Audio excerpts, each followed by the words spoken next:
चलिए 2020 2014 का solution discuss करते हैं। तो ये आप देखेंगे कुछ क्वेश्चन एमसीक्यू है, कुछ एमएसक्यू है। सॉल्यूशन बुक है, लेकिन ये मान के नहीं चलना कि सॉल्यूशन बुक के सारे सॉल्यूशन सही है और बेस्ट सॉल्यूशन, ऐसा जरूरी नहीं है। आप अलग अप्रोच से ट्राई करो, अलग अप्रोच से देखो, अपने तरीके से समझने की कोशिश करो। चलिए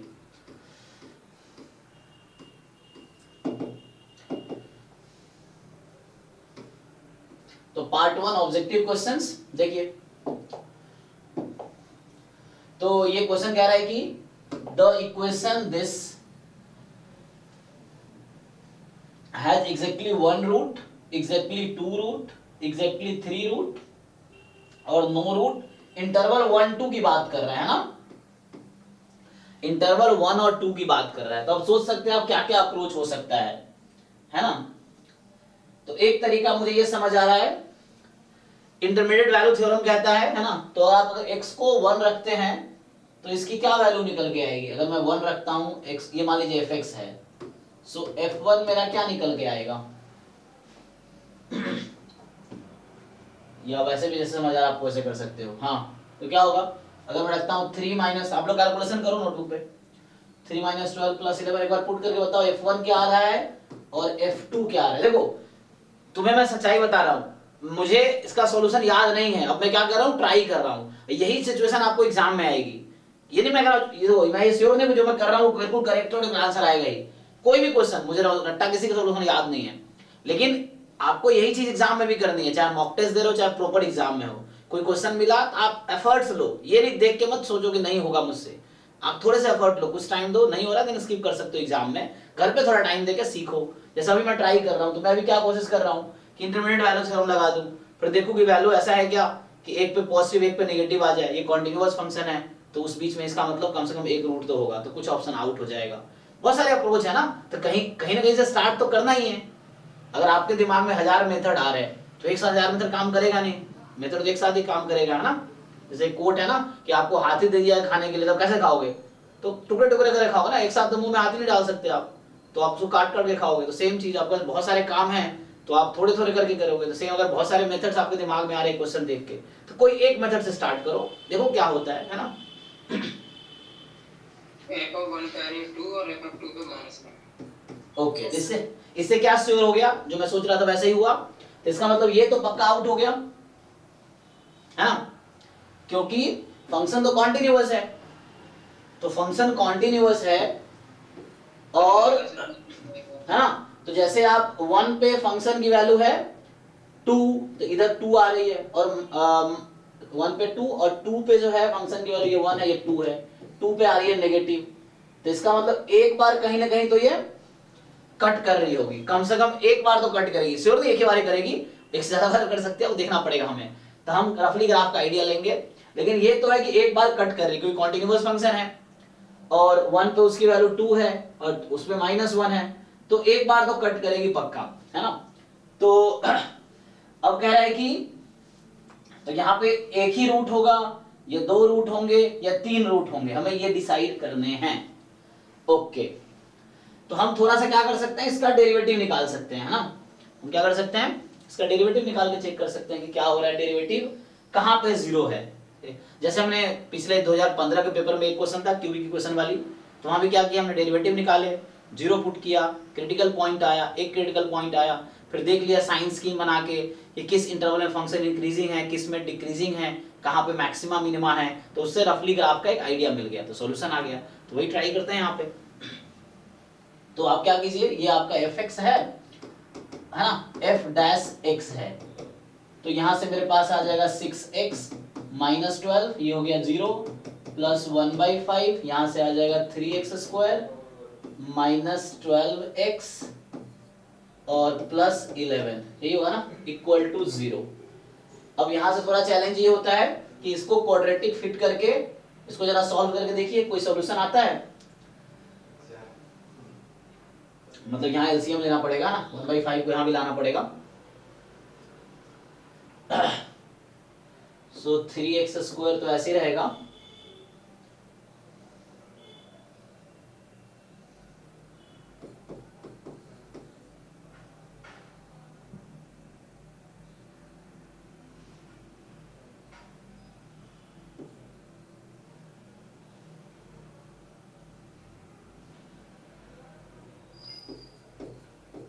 ये बन के आएगा। देखिए जरा आप लोग, तो यस अब इसमें क्वेश्चन ये है कि इसका सॉल्यूशन निकालना आसान है, तो ये देखना पड़ेगा हमें कि इसका अगर रूट मिल जाए तो इससे आइडिया मिल जाएगा कि फंक्शन का क्रिटिकल पॉइंट क्या है। तो यहां से जो वैल्यू आएगी x की -18 plus minus root under b square minus 4ac। अरे 18x कैसे आ गया प्लस चेक कीजिए यहाँ से 30, 1/5 माइनस ना वो हाँ ये 1/5 है ना, तो यहाँ भी तो है 6x माइनस 12, 5 उधर चला गया। सही है सर। चेक करो, मैंने एलसीएम लिया, मैंने क्या किया 5 एलसीएम लिया, एलसीएम 5 लेके 5 को राइट में भेज दिया।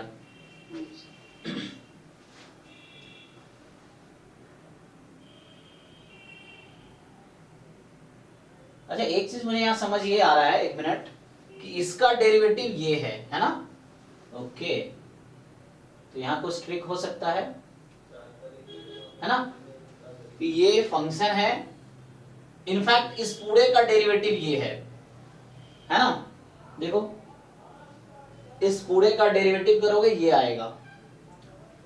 तो वैसे अगर सोचे तो क्या मतलब हो सकता है यहाँ पे कि g dash x plus g x upon 5 is equal to 0। और देखो मैं फिर से तुम्हें समझाना चाह रहा हूँ, देखो मैं मुझे सॉल्यूशन रट्टा नहीं है तो मैं ट्राई कर रहा हूँ। अब यही सेम सिचुएशन आपकी आएगी जब आप एग्जाम में बैठे होगे कि क्वेश्चन नया मिला, अब आपको नहीं आता है, क्योंकि ऐसा थोड़ी कि देखा हुआ क्वेश्चन ही आएगा, नया आएगा, तो क्या करोगे आप उस सिचुएशन में, ट्राई करोगे, यही रास्ता, दूसरा कोई रास्ता ही नहीं है। तो सेम यहाँ पे है, क्योंकि ऐसा थोड़ी होता है। प्रॉब्लम क्या होती है, जब आप सॉल्यूशन देख लेते हो ना तो आप उसी डायरेक्शन में सोचते हो, क्योंकि और डायरेक्शन आप छोड़ देते हो, आपको लगता है यही सॉल्यूशन सही है, और एग्जाम में फिर आपके पास कोई डायरेक्शन नहीं रहता, क्योंकि सॉल्यूशन तो है नहीं, तो आपके दिमाग में कुछ आता ही नहीं है, आपको दिमाग कहता है कि सॉल्यूशन दिखाओ, तो ये दिक्कत आती है ना। तो वैसा होता है, आपको सोचना पड़ेगा, एनीवे ट्राई करो। तो एक अप्रोच मुझे पता है कि मैं राफली ग्राफ बना लूं, दूसरा अप्रोच ये है कि यहाँ से मुझे कुछ ट्रिक दिख रहा है, तो इसी को ट्राई करते हैं। इसका सॉल्यूशन क्या आएगा, या फिर वो लगा सकते हो Rolle's theorem, mean value theorem, हालांकि इंटरप्रेटेड वैल्यू थ्योरम लगाया मैंने। तो इस बीच में क्या होगा इसके पास, हिट एंड ट्रायल तरीके से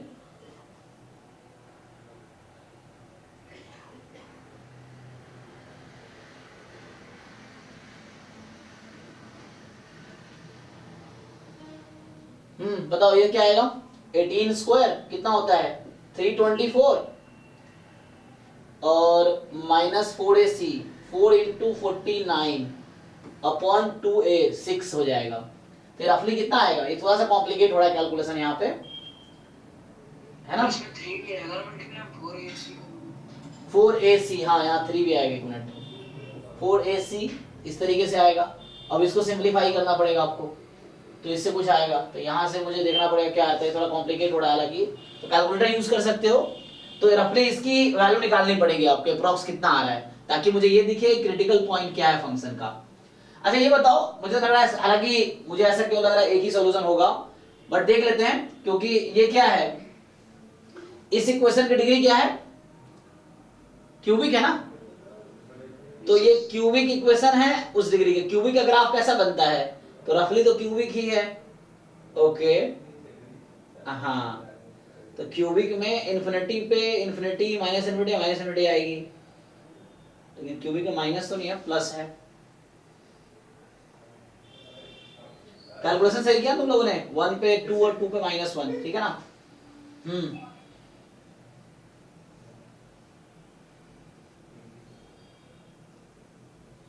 तो यहां से देखो ये अप्रॉक्स बताओ, ये तरीका है, या कोई आसान तरीका बताना चाहो तो बताओ क्या कर सकते हैं।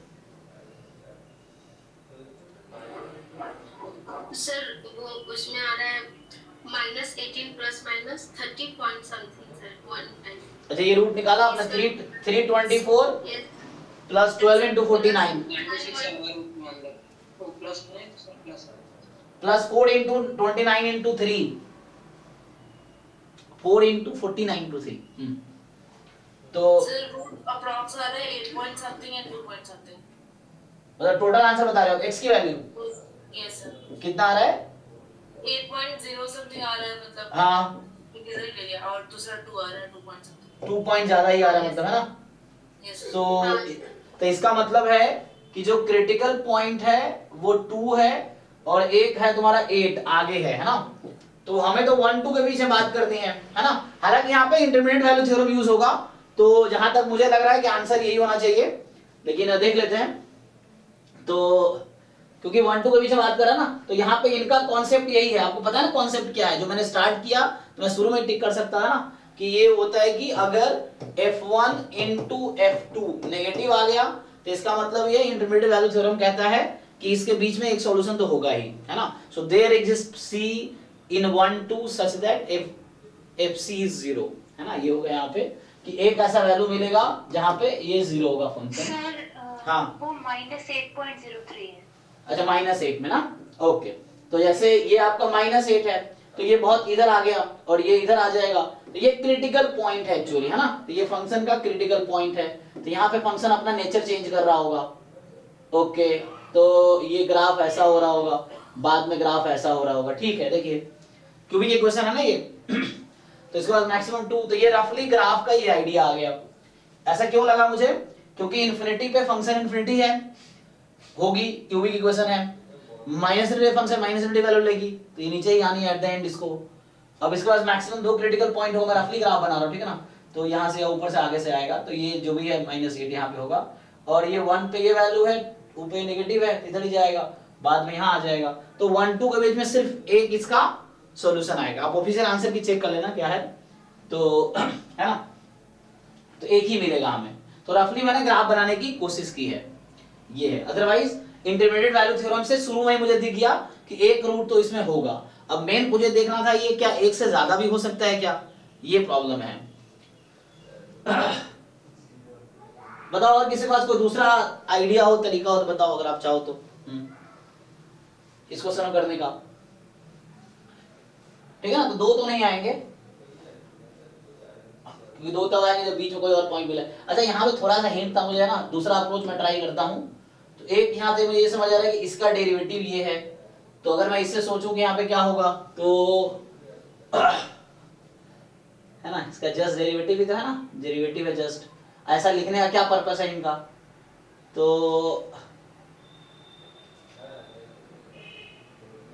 सर ये रूट एग्जैक्टली 2 नहीं आ रहा है और वो ओपन इंटरवल है, तो कैसे ये वाला ले सकते हैं?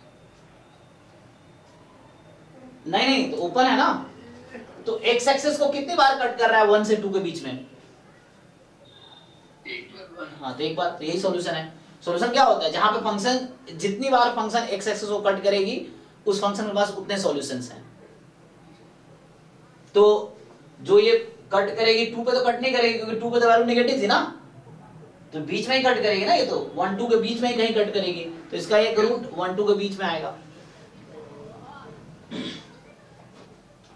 सर पर इस मेथड से जो किया हम लोगों ने, कुछ 2 पॉइंट कुछ आ रहा, तो वो तो क्रिटिकल पॉइंट है। क्रिटिकल पॉइंट क्या होता है, ये f' को 0 पुट किया हमने, ये जो आया ये क्रिटिकल पॉइंट है। क्रिटिकल पॉइंट क्या होता है, जहां पे फंक्शन अपना नेचर चेंज करेगी। मतलब क्रिटिकल पॉइंट या तो पॉइंट ऑफ मैक्सिमा हो सकती है, पॉइंट ऑफ मिनिमा हो सकती है, या कुछ नहीं। तो यहाँ पे हालांकि क्यूबिक इक्वेशन है, तो अभी जो शेप बन रहा है ऐसा हो रहा है, ग्राफ ऐसा हो नहीं सकता, क्योंकि x इंफिनिटी पे जाएगी तो फंक्शन इंफिनिटी पे ही जाएगी।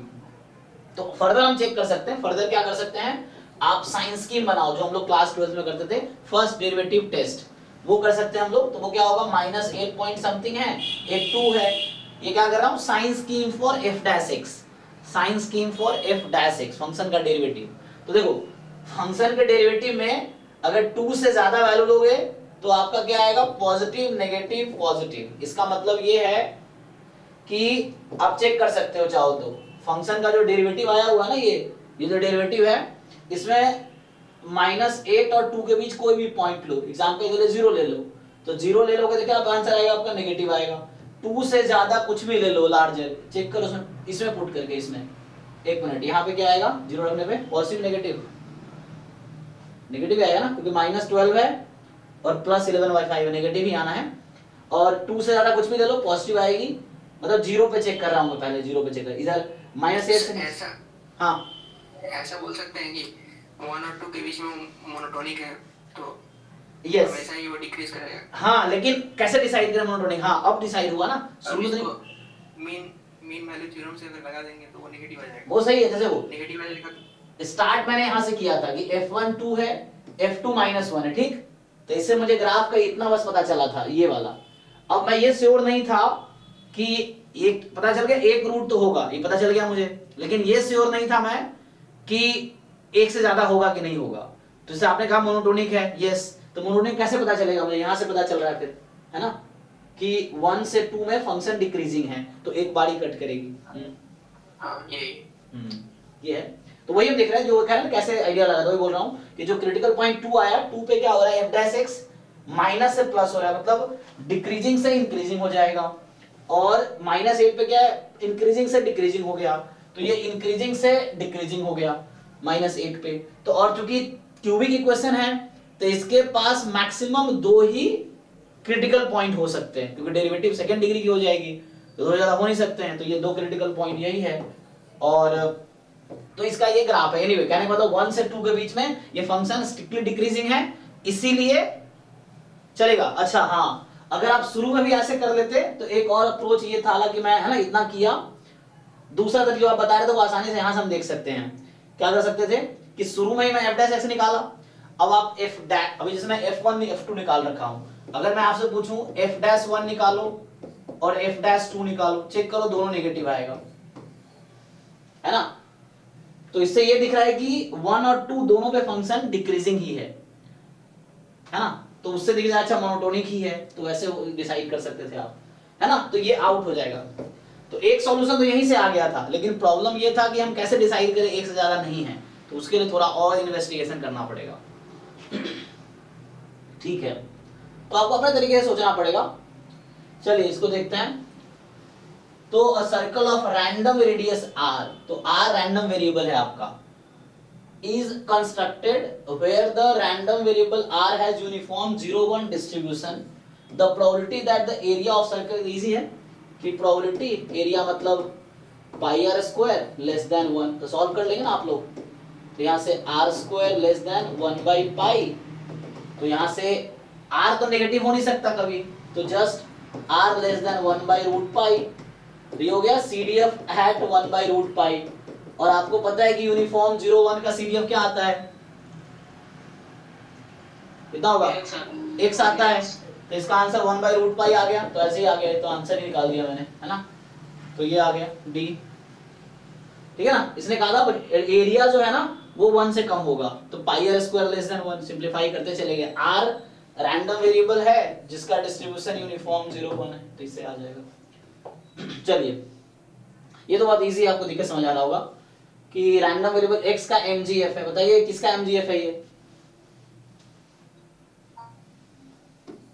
किस फॉर्म का है, ये mu T plus half sigma square T square,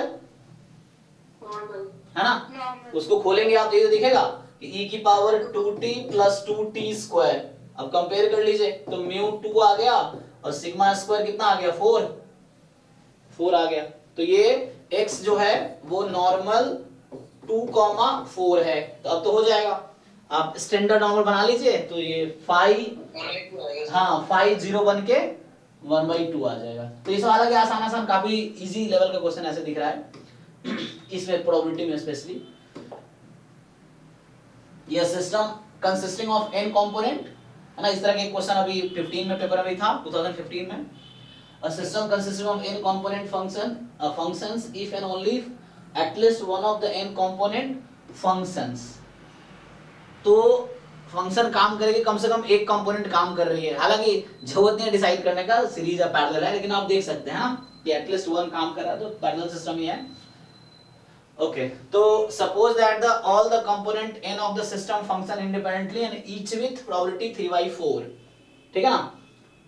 तो if the probability of functioning of system is this, then value of n 15 में एग्जैक्टली सेम ही तो था, वहां भी तो नहीं निकालना था शायद 15 वाले में पेपर में, ये नहीं निकाला था ना वहां भी।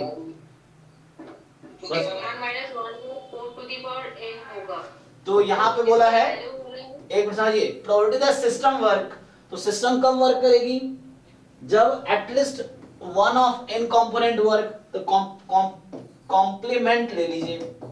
So at least one of component work, है ना, और इसकी प्रोबेबिलिटी है 63/64. 63/64। तो 1 माइनस कर देंगे तो क्या हो जाएगा? 1 minus 1/4 to the power 8 होगा. मतलब ये none of the component work, यही ना? None of the components 1/4 to the power. None of component work, कोई भी काम नहीं कर रहा है और सब इंडिपेंडेंट है, तो इसका मतलब हो गया 1 माइनस, तो पहला कंपोनेंट काम नहीं कर रहा है 1/4 to the power 8 होगा. जी, तो 1/4 की पावर n बराबर 63/64। अब देखो इस क्वेश्चन के बिल्कुल पैरेलल क्वेश्चन 2015 में आया हुआ है, वहां बस एग्जैक्टली इक्वल है, यहाँ पे वहां आई थिंक एटलीस्ट लिखा हुआ है, एटलीस्ट 97%। हाँ एग्जैक्टली पैरेलल क्वेश्चन 15 में आया हुआ है। तो यहाँ से n निकल जाएगा, इजीली निकाल लीजिए, है ना? इजी है ना? उधर ले जाओ 1/64, 4 जगह 16 जगह 64, 3 आ गया, 3 आ गया ना? हाँ 3 आ गया, क्योंकि 1 उधर चला गया, इससे आ जाएगा। अब ये कह रहा है कि एक मैट्रिक्स है, आपको ये दे रखा है, अच्छा तो ये एक एलिमेंट्री मैट्रिक्स है, मुझे कोई समझाओ एलिमेंट्री मैट्रिक्स क्या होता है?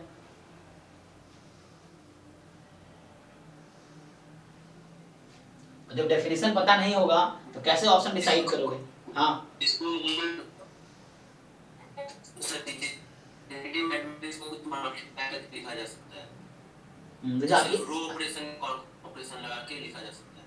हाँ एग्जांपल के जैसे कि r1 प्लस के लिख सकते हैं, मतलब 5 यानी राइट। तो जो हमारा एलिमेंट्री मैट्रिक्स क्या होता है? एक ऐसा मैट्रिक्स जिसमें एक ऑपरेशन लगा के आइडेंटिटी बना सको तुम, या फिर आइडेंटिटी पे एक ऑपरेशन लगा के जिसको बना सको तुम, एक ही ऑपरेशन लगाने हैं। एलिमेंट्री ऑपरेशन 3 तरह के होते हैं, 3 रो या 3 कॉलम, तो उनमें से एक ही यूज करना है आपको। So just one elementary operation use करके आइडेंटिटी मैट्रिक्स तक पहुंच जाओ, ये यहां से आइडेंटिटी तक या आइडेंटिटी से यहां तक, सेम बात है, क्योंकि हर एलिमेंट्री ऑपरेशन का इनवर्स ऑपरेशन एग्जिस्ट करता है। तो क्या ऐसा होगा ये आइडेंटिटी बन पाएगी एक ऑपरेशन में? No sir. तो ऐसा तो नहीं बना पाएंगे आप। Can be written as a product of elementary matrices.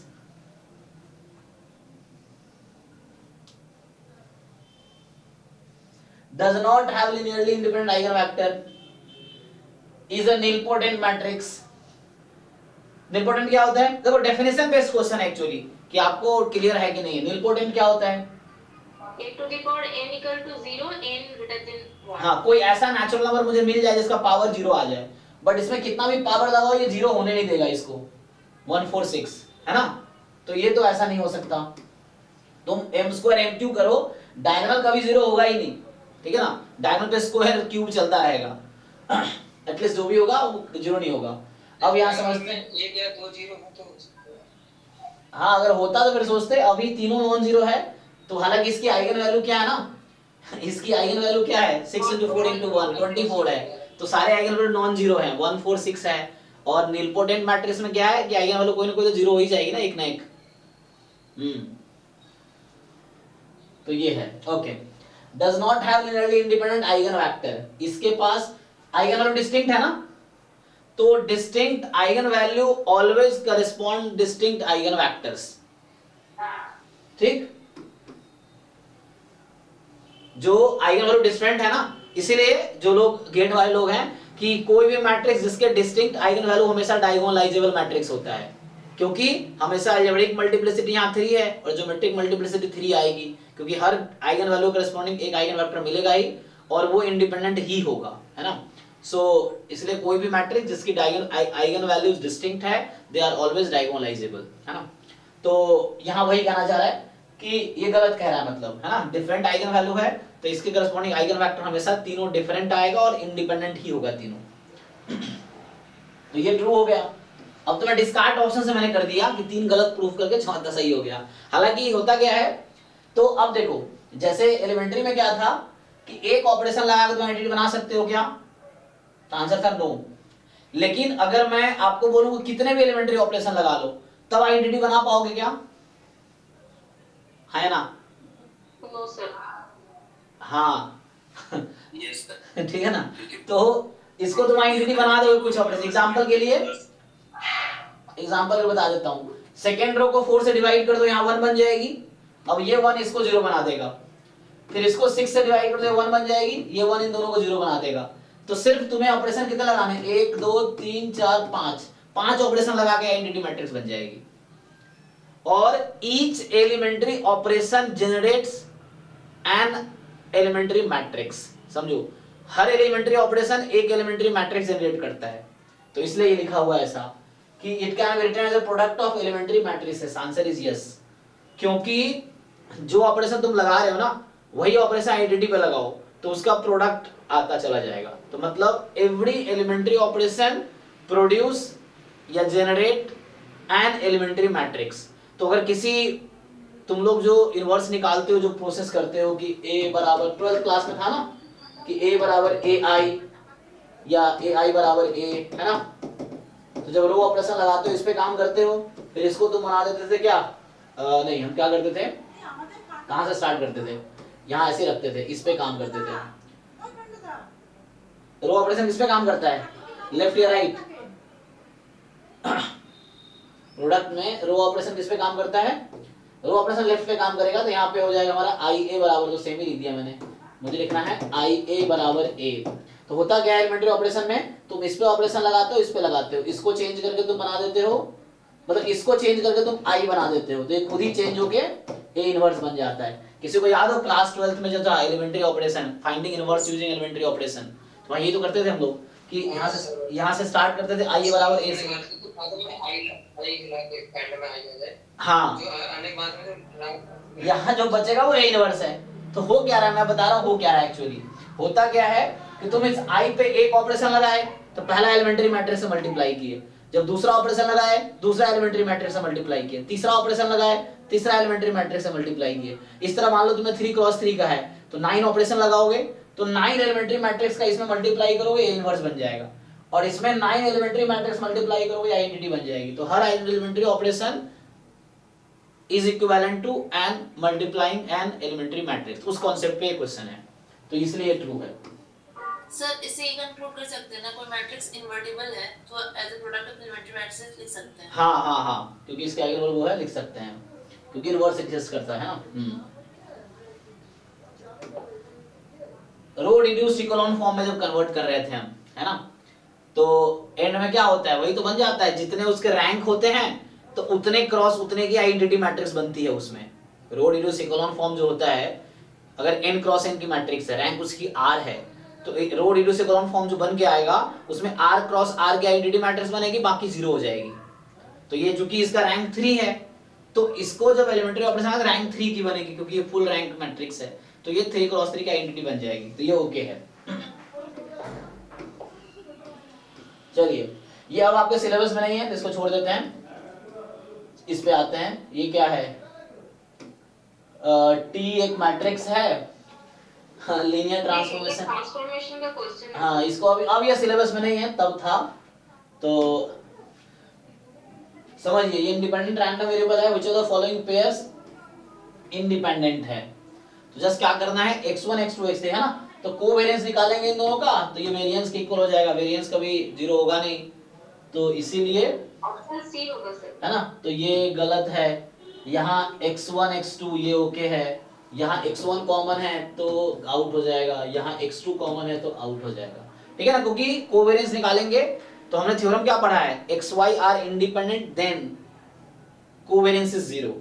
Equivalent theorem है, if covariance is non zero then x and y are क्या, नॉट इंडिपेंडेंट, ठीक है ना। तो यहाँ पे कोवेरिएंस निकालोगे तो इन डिस्कार्ड ऑप्शन से हो गया, तो ये डिस्कार्ड। ऑल्दो हालांकि xy है ना, तो x1 x2 इंडिपेंडेंट है, तो x1 प्लस x2 भी x3 से इंडिपेंडेंट रहेगा। ओके, इस सीरीज पे आते हैं। सीरीज है log 1 plus 1 by n, और यहाँ है n की power alpha, n from 1 to infinity। तो ये कब कन्वर्ज करेगी या कब डाइवर्ज करेगी, बताइए जी।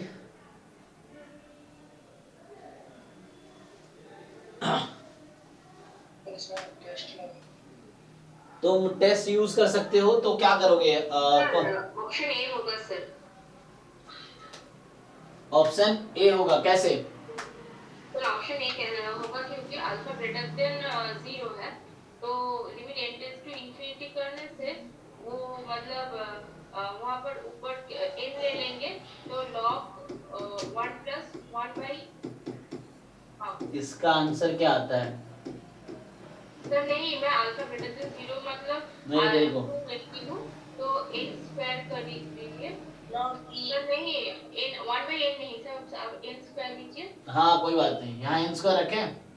हाँ अच्छा, मतलब n क्या आगे होगा? ग्रेटर देन n स्क्वायर लीजिए हाँ। फिर इसको सर क्यूब कर दीजिए और ऊपर में n ले लीजिए उससे मत करो, देखो तुम देखो एक तो काम करो, सिंपली इतना दिमाग में मत लगाओ, छोड़ो। हाँ ठीक है, उस तरीके से भी कर सकती हो जो आप कह रहे हो। ऊपर e आ जाएगा और नीचे 1 by n क्यूब आ जाएगा और limit n tends to infinity से वो 0 हो जाएगा।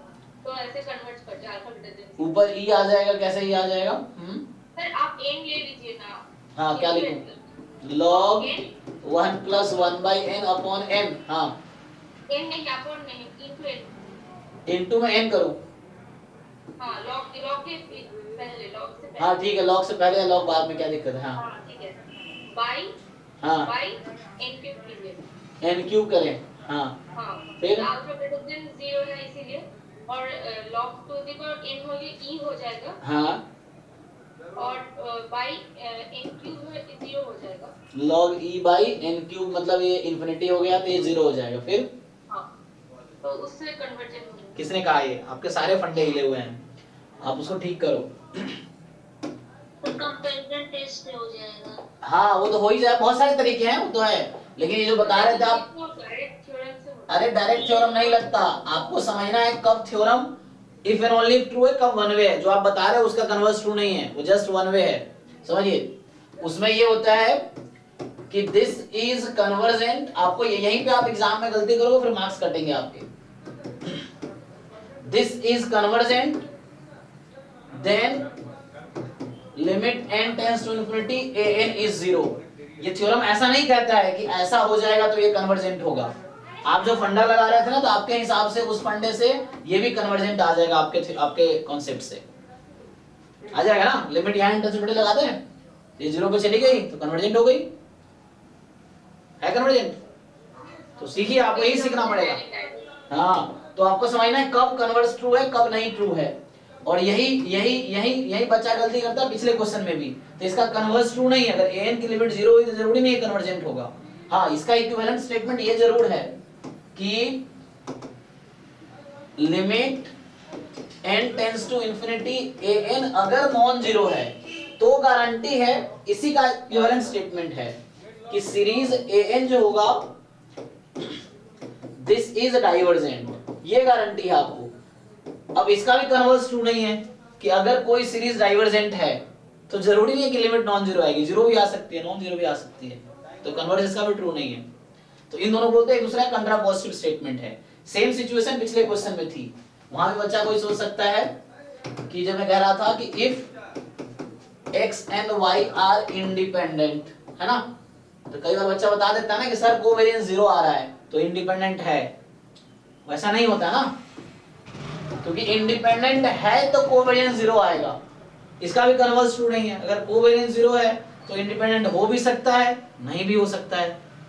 तो इसका इक्विवेलेंट थ्योरम क्या है, तो इसको अगर यूज करना हो दूसरे तरीके से तो ऐसे यूज नहीं कर सकते कि ये 0 है तो इंडिपेंडेंट है। उसको ऐसे यूज कर सकते हैं कि अगर कोवेरिएंस xy का नॉन जीरो है तो ये गारंटी देगा कि x and y are not independent, ये इसकी गारंटी देगा, है ना। तो जैसे ये तो पता ही आप लोगों को प्रोबेबिलिटी बैकग्राउंड क्या है इसीलिए, लेकिन यहाँ पे कंफ्यूजन होता है ना, तो आपको ये समझना है। चलिए तो कोई टेस्ट लगा लीजिए, कोई दिक्कत नहीं है, कंपैरिजन टेस्ट या आप कंपैरिजन टेस्ट लगा सकते हैं, रेशियो टेस्ट लगा सकते हैं, रूट टेस्ट ठीक रहेगा, आप रूट टेस्ट लगा के देख सकते हैं। हाँ जी बताओ, कोई बता रहे थे, तथागत आप कुछ बता रहे थे, बताइए। कंपैरिजन से भी कर सकते हैं, एक्सपेंशन log 1 plus x को एक्सपैंड कर दो, अल्फा ग्रेटर देन 0 हो जाएगा। log 1 plus x को एक्सपैंड कर लो, उससे भी एक आइडिया मिल जाएगा आपको। है ना, log plus x 1 plus x का एक्सपेंशन से। और कंपैरिजन टेस्ट भी है, रेशियो टेस्ट, रूट टेस्ट लगा लो, इसकी पावर 1/n करके देख लो, उससे भी ट्राई कर सकते हो आप। मतलब बहुत सारे अप्रोच है, आप ट्राई करके देखो और नहीं हो रहा तो फिर पूछो। log 1 plus एक्सपेंशन आता है ना सबको, एक्सपेंशन खोलो फिर देखो अल्फा सूटेबल क्या होगा, जिसके लिए ये कन्वर्ज ही करेगी सीरीज, तो सुटेबल अल्फा दिख जाएगा। क्या आंसर आता है जिन लोगों ने किया है? देख कर ये अच्छा ठीक है। सर कौन सा लगाएं फिर, रेशियो टेस्ट लगाएं या तुम कंपैरिजन किससे हो जाएगा? कंप्लीट हो जाएगा। तो अल्फा मोर देन 0 है तो n की पावर अल्फा क्या होगा, वो भी मोर देन 0 होगा। वैसे करना चाहो तो, या फिर ऐसा करो n के साथ कंपेयर कर लो। कैसे? n equal to 1 upon n का पावर अल्फा प्लस 1 लेंगे। अच्छा bn आप लेंगे 1 अपॉन n का पावर अल्फा प्लस 1 प्लस 1 यहाँ लिखूं? n का पावर अल्फा। अच्छा पावर में, ओके तो आप ये लेना चाह रहे हैं, ठीक है। सो यहाँ पे आपने bn कंसीडर किया 1 अपॉन n की पावर अल्फा प्लस 1। सो फिर आप क्या कर रहे हैं, लिमिट कंपैरिजन टेस्ट सीरीज में p सीरीज एक्सपेंशन होगा। लिमिट कंपैरिजन जब सॉल्व करेंगे तो log e के टर्म में आएगा और 1 आ जाएगा। अच्छा तो वही मैं कहना चाह रहा हूँ, आप ऐसा कर रहे होंगे an अपॉन bn की लिमिट निकाल रहे होंगे, limit n tends to infinity. देखो इसमें मतलब सॉल्यूशन पहले मत देखो, पहले खुद अपने तरीके लगाओ, तो आपको 4-5 तरीका दिखेगा। जब सॉल्यूशन देख लिया आपने बुक में तो उसके आगे आपका दिमाग चलेगा ही नहीं, ये है। तो इसलिए पहले अपना तरीका लगाओ, बहुत सारे तरीके हैं। तो एक जैसे ये है n टेंड्स टू इंफिनिटी, तो आप ये अप्लाई करके देख लीजिए क्या आता है ना। तो अगर ये नॉन जीरो क्वांटिटी आती है, पॉजिटिव क्वांटिटी आती है, तो दोनों का बिहेवियर सेम रहता है, ऐसा होता है ना। देख लो उससे। तो ये अल्फा मोर देन 0 के लिए क्या हो रहा है, ये तो कन्वर्जेंट रहेगा इसका सीरीज, है ना। अल्फा मोर देन 0 के लिए तो ये भी कन्वर्जेंट हो जाएगी, मतलब ये आपका ये कह रही है ई आएगा ना, जो कि पॉजिटिव है। तो ये पॉजिटिव है तो हम लोग सीरीज पढ़ा था कि अगर an अपॉन bn की लिमिट, तो summation n summation bn both converges और डाइवर्जेंट टुगेदर। तो चूंकि ये सीरीज हमेशा कन्वर्ज करेगी, चाहे अल्फा कुछ भी ले लो, for all alpha more than 0, तो उससे हो जाएगा। और अप्रोच क्या है, log 1 प्लस x का एक्सपेंशन खोल के देखते हैं, खोलो जरा क्या बनेगा, फिर देखो उस केस में सीरीज कैसे कन्वर्ज करेगी, तो उससे करके देखो आप, है ना। तो पावर हमेशा n का 1 से ज्यादा होना चाहिए। आपको ये ध्यान रखना है कि जब एक्सपेंशन खोल देंगे आप, तो हर टर्म में 1 अपॉन n की जो पावर होगी 1 से ज्यादा होनी चाहिए। तो उसके लिए अल्फा को आपको मोर देन 0 लेना पड़ेगा, तो उससे आ जाएगा, ठीक है ना। 2 अप्रोच है, और भी अप्रोच हो सकते हैं सोचोगे तो, ये है। चलिए आगे बढ़ते हैं, तो ट्राई करके देखिए। x रैंडम वेरिएबल है जिसका कॉन्टिन्यूअस टाइप है, पीडीएफ ये दे रखा है, x मोर देन 3 है, ओके। अब यहाँ पे क्या करते हैं, तो टेस्टिंग का प्रॉब्लम इजी है ना। तो टेस्टिंग में क्या है, आपको अल्फा साइज दे रखा है, सिंपल वर्सेस सिंपल है, ये क्रिटिकल रीजन है, तो बोल रहा है कि वैल्यू ऑफ k क्या होगा। तो इजी है ना, आप साइज यूज कीजिए, इसका डेफिनेशन तो आ जाएगा सीधा, alpha probability of rejecting h0 when h0 is true, उससे आ जाएगा।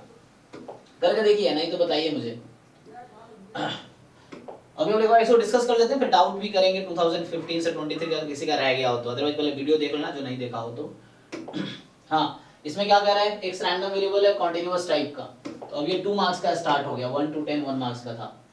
Then based on the single observation most powerful test of size alpha for testing this upon this. तो सिंपल है, likelihood ratio test, LH0 upon LH1 single random variable है, तो PDF ही likelihood है, this upon this करेंगे, so this upon this less than k कर लीजिए, तो उससे क्रिटिकल रीजन आ जाएगा। इस क्रिटिकल रीजन से अल्फा की वैल्यू से k आ जाएगा, और k आने के बाद पावर आ जाएगा, हाँ। तो 1 by 1 ट्राई करके देखिए आप। ये अच्छा क्वेश्चन है, हाँ ये अच्छा क्वेश्चन है 12th वाला। अब ये वो लोग कर पाएंगे जिन पर डेफिनेशन क्लियर है कंप्लीटनेस का, है ना। और ये कंप्लीशन डिस्क्रीट में बात कर रहा है, आपने जो भी अभी तक कंप्लीटनेस देखा होगा वो कॉन्टिन्यूअस में देखा होगा, ये क्वेश्चन डिस्क्रीट में कंप्लीटनेस की बात कर रहा है ना। देखिए कि xy क्या है, 2 रैंडम वेरिएबल है डिस्क्रीट टाइप का। अब 2 पीएमएफ है, एक पीएमएफ ये है x का, एक पीएमएफ ये है y का।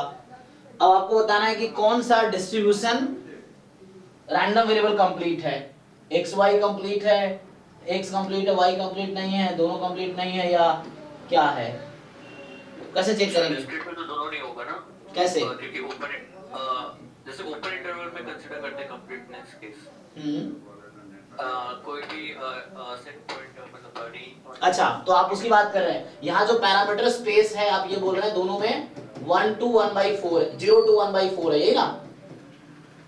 तो उसमें क्या कहता है वो ऊपर में होगा कि sir. Parameter space should contain an open subset in are. तो इसके पास तो बहुत सारे ओपन सबसेट है ना? मतलब इसके पास एक ओपन सबसेट होने चाहिए, कोई ओपन इंटरवल सबसेट होना चाहिए। तो इसके तो बहुत सारे सबसेट मिल जाएंगे ओपन सबसेट, है ना? तो वो क्या है? सर हम लाइक्लीहुड में नहीं लिख सकते हैं इसको? लिख सकते हैं बिल्कुल। ये पीएमएफ एट 0 है, पीएमएफ एट 1, पीएमएफ एट 2, यहाँ है ना पीएमएफ ये है। अब मुझे चेक करना है कि ये कंप्लीट कब है। तो ये क्वेश्चन डेफिनेशन से ही होगा क्योंकि एक्सपोनेंशियल फैमिली फिट होगा नहीं ये, है ना? इधर डिस्क्रीट है तो हमें करना होगा इसको डेफिनेशन से। हम ऐसे लिख लेते हैं e की पावर ln करके, वो सब लिखते हैं। नहीं, वो तो डिस्क्रीट सॉरी कॉन्टिन्यूअस के केस में होता है ना, कि जब आप पीडीएफ को लिख लेते हो कि e की पावर ln fx, फिर आप उसमें चेक करते हो a थीटा bx, फिर प्रोडक्ट जो होता है tx into some g theta. तो वो जो tx आता है वो कंप्लीट एंड सफिशिएंट होता है अगर parameter space contains an open subset in R। ये है। तो अभी तो डिस्क्रीट का है तो ये डेफिनेशन से करना पड़ेगा। डेफिनेशन क्या कहता है बताइए? x is complete if and only if. कोई सजेस्ट करो डेफिनेशन। डेफिनेशन क्या है? एक्सपेक्टेशन GT हाँ, expectation gx is 0 implies GX is 0 gx is 0 for what? For किसके लिए 0? हाँ ठीक है, प्रोबेबिलिटी दिस इज 1। सो इसका क्या मतलब है? अच्छा इसका क्या, ठीक है दिस इज फाइन। इसी को दूसरे तरीके से लिखता हूं मैं, दैट इज प्रोबेबिलिटी हटा दो, सारे डिलीट हो जाएंगे। हाँ, सो दैट इज यहाँ पे मैं ये पूछ रहा हूँ gx is equal to 0 for what? for all x For all x। x कहाँ बिलोंग करेगा? For all x what? Belongs to support of x। बस सपोर्ट की जरूरत है, अदरवाइज मुझे दिक्कत नहीं है। Belongs to support of x। So gx तभी तो प्रोबेबिलिटी 1 हो जाएगी। 1 प्रोबेबिलिटी कब हो जाएगी? कि x की जो भी रेंज है, जो सपोर्ट है, तो हर सपोर्ट में जो भी वैल्यूज है उन वैल्यूज पे 0 है g। तो मतलब पूरा सपोर्ट इसमें आ जाएगा। फिर क्या होगा? ये 1 क्यों आएगा? क्योंकि पूरा सैंपल स्पेस इसमें आ जाएगा, चलिए तो प्रोबेबिलिटी 1 आ जाएगी। तो ये वाली चीज पूरी सैंपल स्पेस की इक्वल आ जाएगी। और रैंडम वेरिएबल करता क्या है? सैंपल से रियल नंबर भेजता है ना। तो कहने का मतलब जो भी x की सुटेबल वैल्यू आ रही है रेंज ऑफ x में, उन सारी वैल्यू के लिए ये हो जाएगा। तो उसका इनवर्स इमेज लोगे तो वो सैंपल स्पेस दे देगा, तो ये 1 आ जाएगी। तो इसका मतलब है कि जो भी x की पॉसिबल वैल्यू है उसी को हम सपोर्ट बोलते हैं, रेंज बोलते हैं। तो x के रेंज पे ये 0 होना चाहिए। कॉन्टिन्यूअस क्योंकि ध्यान नहीं देते, कॉन्टिन्यूअस इंटरवल पूरा वो रहता है, मतलब कॉन्टिन्यूअस इंटरवल होता है या अनकाउंटेबल होता है। यहाँ पे क्या है कि आपके पास डिस्क्रीट है। तो आपको यहाँ पे बस इतना चेक करना है कि g 0 पे, 1 पे और 2 पे सब पे 0 आ रहा है क्या। सेम थिंग y में आएंगे, तो जब y की वैल्यू 0, 1, 2 है तो इन तीनों पॉइंट पे g 0 आएगा क्या, बस इतना ही चेक करते हैं। यहाँ स्टार्ट यहीं से करेंगे, यहीं से हम लोग स्टार्ट करेंगे। स्टार्ट करके फिर आप सिंप्लीफाई करेंगे। तो डेफिनेशन बेस्ड क्वेश्चन, आप डेफिनेशन चेक कीजिए, बस ये चेक कीजिए जो gx एंड में आ रहा है वो gx 0 है क्या, 0 पे, 1 पे, 2 पे, तीनों पे, ऐसा। फिर यही सेम इसके लिए करेंगे तो gy आ जाएगा। तो gy 0 है क्या, 0, 1, 2 पे, ये चेक करना है आपको। डिफरेंस क्या है? यहाँ लीनियर लीनियर लीनियर है, यहाँ क्वाड्रेटिक क्वाड्रेटिक लीनियर है। तो उससे फायदा ये होगा कि है ना कंपैरिजन में एक इक्वेशन इसमें ज्यादा आएंगी, उसमें एक इक्वेशन कम आएंगी। तो आई थिंक ये कंप्लीट हो सकता है, देखना पड़ेगा ना सॉल्व करके। तो y हो सकता है कंप्लीट हो, x ना हो, ऐसा हो सकता है। तो थोड़ा ये समझ में नहीं आया gx 0 आएगा। तुम्हें डेफिनेशन पता है कंप्लीट का? ये तो यहाँ तक तो पता है सर जो आपने बताया, लेकिन आप कह रहे हो ना जैसे डिस्क्रीट में gx 0 आएगी और आप प्रोबेबिलिटी से बता रहे 0, 1, 2 पर 0। हाँ, तो डिस्क्रीट में क्या करते हो? फॉर ऑल x ना, तो वहाँ for all x belongs to what, support में होने चाहिए ना, वो सपोर्ट के लिए बात करते हैं हम लोग। तो इसमें तो वही 0 x और y कंप्लीट होगा सर? नहीं, शायद नहीं होगा, करके देखो। अच्छा तुक्का नहीं लगाने, सॉल्व करने पड़ेंगे उसके लिए। तो क्योंकि प्रोबेबिलिटी का जो वैल्यू है वो तो सारे ग्रेटर देन 0 हो गए तो और वहाँ पर सिर्फ रह गए सिर्फ gx। हाँ gx तो इसीलिए एक्सपेक्टेशन ऑफ gx 0 होगा, लेकिन प्रोबेबिलिटी वैल्यू सब ग्रेटर देन मतलब ग्रेटर देन 0 है, तो वहाँ पर gx को 0 होना ही पड़ेगा, मतलब it is sure that you have to kill gx complete होने। ओके चलो ट्राई करके देखते हैं, चलो इसको सॉल्व करें।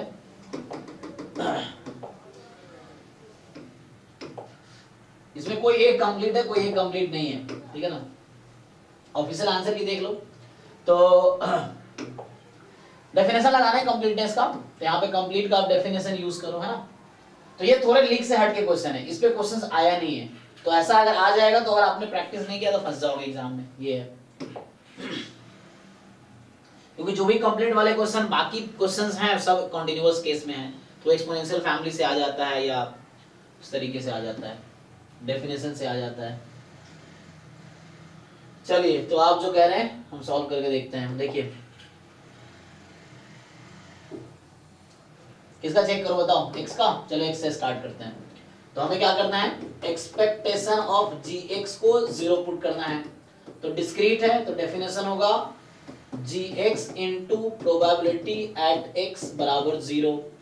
x की वैल्यू क्या क्या है यहाँ पे 0 1 2, तो 0 से 2 ले लो, तो मतलब यहाँ हो गया g0 probability at 0। Probability at 0 कितना है 2p प्लस g1 तो g of 1 probability at 1 2p, g of 2 probability at 2 1 minus 4p and equal to क्या है, इक्वल टू है 0।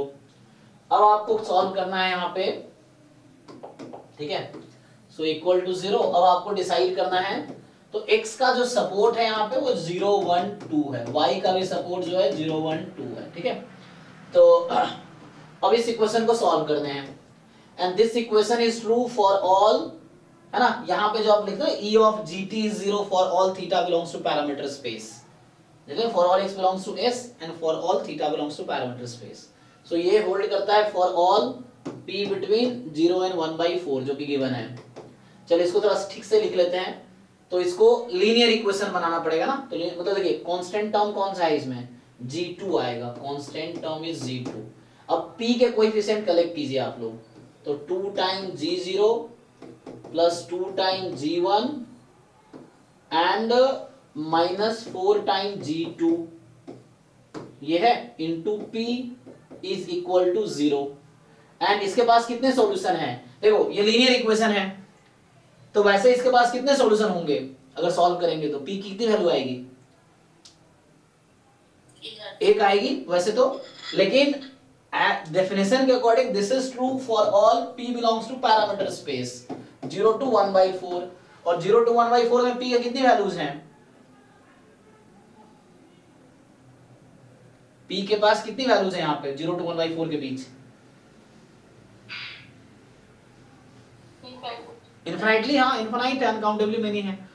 तो this equation has infinite solution, तो linear equation has infinite solution कब बताओ, दिस हैज इनफाइनाइट सॉल्यूशन। वो solution क्या है, दिस इज अ सॉल्यूशन, ये लीनियर इक्वेशन है, वेरिएबल यहाँ p चल रहा है, तो हाँ इनफाइनाइट सॉल्यूशन कब होता है, p लाइज बिटवीन करे सर 0 नहीं मेरे भाई ये थ्योरम मैंने पहले जी मैंने ये थ्योरम पहले भी बताए होंगे आपको, ax is equal to b is 0 for all x belongs to R. This implies what?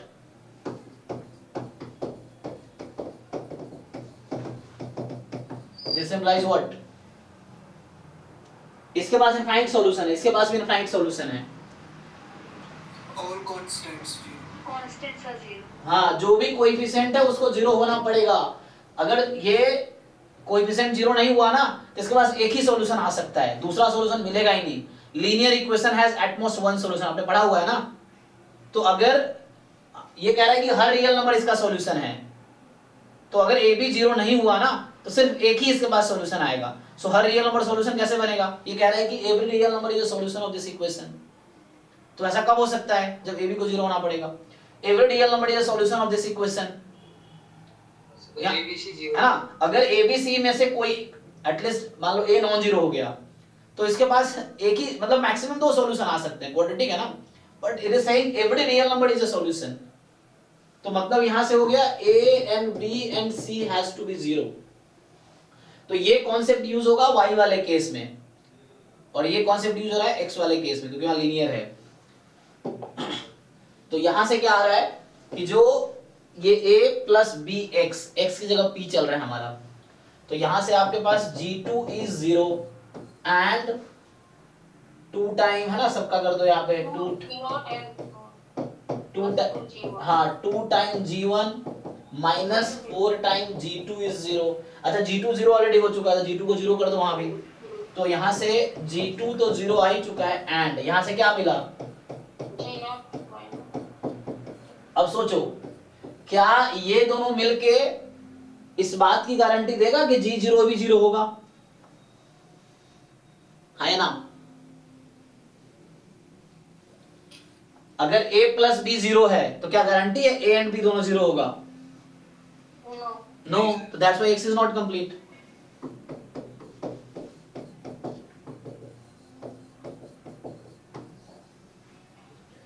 क्योंकि आपको क्या चाहिए था यहां पे, आपको चाहिए था कि gx is 0 for all x belongs to support, मतलब g0 must be 0, g1 must be 0 and g2 must be 0, ये आपको चाहिए था। तभी तो प्रोबेबिलिटी 1 आएगी, तभी तो आप लिख पाओगे कि probability of gx being 0 is 1। अगर ऐसा हो जाएगा मान लो, तो यही तो चीज है वो जो बुक में लिखा रहता है, यही तो है कि प्रोबेबिलिटी gx को 0 होने की प्रोबेबिलिटी क्या है, 1 है। क्यों? क्योंकि x का जो भी सपोर्ट है हर पॉइंट पे 0 हो रहा है ये। तो बताइए इसका अगर ऐसा हो जाता है, इसका मतलब क्या है, ये इक्विवेलेंट हो जाएगा x बराबर 0 1 2, दिस इज 1 ऑब्वियसली, क्योंकि सपोर्ट में यही है, तो ये इसके इक्वल आ जाएगा अगर ऐसा होता है। तो यहां तो ऐसा नहीं हो रहा, तो हो सकता है ये -1 आता हो, ये 1 आता हो, तो इसलिए x कंप्लीट नहीं है। सेम स्टोरी आप y की रिपीट कीजिए, तो y में क्वाड्रेटिक बनेगी, तो क्वाड्रेटिक बनने से फायदा क्या हुआ, 3 इक्वेशन आएगा, a बराबर 0 एक इक्वेशन, b बराबर 0 दूसरा इक्वेशन, c बराबर 0 तीसरा इक्वेशन। अब 3 इक्वेशंस आएंगे और आपको इन तीनों की वैल्यू की रिक्वायरमेंट है, तो वहां से 1 2 और एक और इक्वेशन आएगी, तो वो तीनों मिलके इंडिविजुअली 0 कर देगा, तो वहां से गारंटी देगा g0 is 0, g1 is 0 and g2 is 0। तो इसीलिए प्रोबेबिलिटी, अच्छा यहां देखो आप 1 क्यों नहीं हो रही है, यहां ध्यान से देखो, यहां gx is 0, तो आप मुझे बताइए what are the value of x at which you are getting gx 0, आपको कौन सी वैल्यू पे गारंटी मिल रहा है 0 की, यहां x बराबर 2 है जस्ट, क्या इसकी प्रोबेबिलिटी 1 है, x बराबर 2 होने की प्रोबेबिलिटी 1 है, नहीं है ना, तो डेफिनेशन अगेंस्ट नहीं चला गया, ये डेफिनेशन यही कहता है ना कि probability of gx being 0 must be 1, but gx 0 तो सिर्फ 2 पे ही है, तो यहाँ x बराबर 2 ही आया खाली, तो खाली x बराबर 2 आया, तो ये तो अकेला 1 नहीं होगा, तो नॉट इक्वल टू 1 आ गया। तो जैसे वो डेफिनेशन बता रही थी ना, ये लिखा था बुक में, प्रोबेबिलिटी gx being 0 is 1, मतलब gx is 0 for all x belongs to parameter space, sorry x belongs to support not parameter space, ठीक है। तो यहां से ये कंप्लीट नहीं है, सेम स्टोरी रिपीट करो, y के लिए आप करके देखो, तो आपको बिल्कुल क्लियरली आएगा g0 g2 is 0, g1 is 0 and g2 g1 g0 is 0, तीनों 0 आ जाएगा। इससे फायदा क्या होगा, जब आप लिखोगे gy 0, तो x की वैल्यू 0 1 2 तीनों आ गई, और जब यहाँ तीनों आ गई तो यही सपोर्ट है, तो टोटल प्रोबेबिलिटी तो वो नहीं आई है ना सपोर्ट पे, तो हो गया। तो यहाँ पे x कंप्लीट नहीं है, y कंप्लीट है, ठीक है। तो यहाँ एग्जाम में गलती करो, अगर आपने ट्राई नहीं किया पहले से, पता नहीं आपको how to check completeness in discrete distribution, ठीक है। चलो, तो यहां से इसमें आया x is not complete, y is complete, D option होगा, चेक कर लेना। तो यहाँ पे कह रहा है xy denote the life time of 2 independent component connected in a series with respective probability. PDF ये है आपके पास, ये एक्सपोनेंशियल है ना, chi स्क्वायर 2 मतलब एक्सपोनेंशियल मीन 2 है, और ये आपका आ जाएगा गामा में लिख लो, है ना, तो ये भी गामा ही है, गामा 1, 2, और ये क्या आ जाएगा गामा 2, 2, इस तरह से, हाँ तो उस तरीके से है। बोला जाए ना probability that the system will survive for at least 2 years, okay. तो एक्स वाई क्या है, कंपोनेंट है, दो इंडिपेंडेंट कंपोनेंट है, और कैसे, सीरीज में है। अच्छा यहाँ पे काम आ गया तुम्हारा, ये सीरीज में कनेक्टेड है सिस्टम, तो मतलब ये सिस्टम तभी काम करेगी जब दोनों काम करेंगे, है ना। देखो probability system will survive at least 2 year, तो सिस्टम सर्वाइव करने के लिए क्या होना चाहिए, x survive eight 2 year and, और नहीं and y survives at least 2 year. अगर यही होता पैरेलल में होता तो हम क्या करते, अगर सिस्टम पैरेलल में होता तो सिंपली हम ये सोचते okay so either x survive, अगर यही चीज सीरीज के बजाय पैरेलल लिखा होता तो इस तरह का सिचुएशन है। तो यहाँ जो मैं एंड लिख रहा हूँ मतलब इंटरसेक्शन लिख रहा हूँ, इसके बजाय मैं और लिखता, मतलब यूनियन लिखता, है ना। फिर वहां पे यूनियन लिखता कि system survive at least 2 year means either of the component survive at least 2 year. Parallel case में, सीरीज के केस में है तो system survive at least 2 year means both of the component has to survive at least 2 year, है ना। सो ये इंडिपेंडेंट है, अलग अलग कर दो। So x more than equal to 2, y more than equal to 2। अब तो आप कर दोगे, इसका CDF लिख लो, CDF से आ जाएगा 1 माइनस CDF, है ना। ये हो गया 1 minus CDF of x at 2। यहाँ इंटीग्रेट कर दो, क्या करना, 2 से इंफिनिटी में उसको डायरेक्ट भी आता है CDF से e की पावर माइनस, हाँ इसका आ जाएगा, इसका सोचना पड़ेगा तुम्हें, है ना। या इंटीग्रेट कर लो 2 से इंफिनिटी में x के PDF को और 2 से इंफिनिटी में y के PDF को, करके देख लो, सॉल्यूशन करके देखो क्या आता है, तो आ जाएगा। ठीक है, तो यहाँ बस ये था, सीरीज है तो system will survive at least 2 year means both the component will survive at least 2 year, first and second, and then इसका इंटरसेक्शन लिख लो। ये आपको CDF दे रखा है, CDF दे दिया, पूछ रहा है कि क्या प्रोबेबिलिटी होगा, इसका फार्मूला हमने डायरेक्ट लिखाए थे, क्या फार्मूला था, किसी को याद है। तो CDF 1 माइनस नहीं, इक्वालिटी है 1 पे, तो 1 चाहिए मुझे इक्वालिटी। होने से 1 माइनस, सॉरी अरे तुम चेक करो, अपने कॉन्सेप्ट ठीक करो। तो यहाँ इक्वालिटी, इस इक्वालिटी की वजह से यहाँ CDF आया है, अगर इक्वालिटी नहीं होता तो यहाँ 1 माइनस होता। 1/4 अब घटा रहे हैं तो 1/4 माइनस, है ना, क्योंकि यहाँ पे इक्वालिटी है तो मैं घटा रहा हूँ ना, तो जब घटाऊंगा तो लेस देन आएगा, तो लेस देन आएगा तो 1/4 माइनस। फॉर्मूला ठीक करो, ये एक लाइन का क्वेश्चन इसलिए कर दे रहा हूँ। अब 1 देखो कहाँ बिलोंग कर रहा है, तो 1 किस कैटेगरी में है, 1 यहाँ दिख रहा है शायद, नहीं 1 यहाँ तो नहीं है, यहाँ पे है ना, 1 इसमें है, तो 1 इसमें है, तो इसमें 1 रख दो, 1 + 3/5, तो ये आपका आ गया 4/5 माइनस 1/4 माइनस, चेक करो 1/4 माइनस किस कैटेगरी में है, 1/4 ये, हाँ 1/4 माइनस यहाँ है, और 1/4 एग्जैक्टली यहाँ पे है, और 1/4 प्लस वहाँ है। अच्छा 1/4 माइनस का मतलब लेफ्ट हैंड लिमिट ऑफ 1/4, तो लेफ्ट हैंड लिमिट यहाँ आएगी, तो ये 1/4 आ गई। अब यहाँ से आपका आंसर आ जाएगा, है तो ये 16 - 5/20, 11/20, हाँ ये आ जाएगा बस। तो एक लाइन का था, ये फॉर्मूला बेस्ड है। अब कोई सोचेगा डिफरेंशिएट कर लेते हैं, डिफरेंशिएट करके करोगे कभी आंसर नहीं आएगा, अगर है ना कुछ को लगता है ना CDF पर डिफरेंशिएट कर लेते हैं, PDF आ जाएगा, फिर इंटीग्रेट कर लेंगे, करके देख लो आंसर नहीं आएगा। क्यों? क्योंकि ये मिक्स्ड रैंडम वेरिएबल है, ठीक है ना, तो ये मिक्स्ड रैंडम वेरिएबल है, तो इसका PMF भी है, PDF भी है, तो थोड़ा वहां तुम्हें केयरफुल रहना पड़ेगा अगर डिफरेंशिएट करोगे तो उस पॉइंट को पहले अलग कर दो जिस पे मास है, फिर डिफरेंशिएट करो। ये चीज है, तो ये मिक्स्ड रैंडम वेरिएबल है, तो डिफरेंशिएट करके इंटीग्रेट करके आंसर नहीं, इसको डिफरेंशिएट करोगे तुम्हें लगेगा PDF आ जाएगा, फिर तुम इंटीग्रेट करोगे इस पे, फिर आंसर नहीं आएगा, गलत आंसर आएगा। ये सर ये 3/4 तक तो डिस्क्रीट है ना। अरे मेरे भाई, कांस्टेंट कांस्टेंट कांस्टेंट, और ये क्या निकल के आ गया, यहां मिक्स आ गया फंक्शन ऑफ x, है ना। यही तुम्हें कुछ दिन पहले क्वेश्चन जो पूछे थे आपने, तो वहां क्या था, सब पूरा कांस्टेंट ही था। वाले को पूछ रहे हैं कि यहां तक तो एकदम डिस्क्रीट है, लेकिन यहां पे आगे प्रीवियस प्लस मिक्स हो गया। हाँ मतलब इस पॉइंट में स्ट्रिक्टली ग्राफ बनाओगे तो ऐसा होगा कि जब 3/4 से 2 में ग्राफ, 3/4 से 2 में इसका ग्राफ स्ट्रिक्टली इंक्रीजिंग हो जाएगा, बाकी पार्ट में ऐसा चल रहा होगा, है ना, 0 फिर वैसा कुछ, ये मतलब समथिंग समथिंग ऐसे ऐसे चलता रहेगा, बस इस बीच में स्ट्रिक्टली इंक्रीजिंग आ जाएगा CDF का ग्राफ, तो ये कॉन्टिन्यूअस पार्ट है।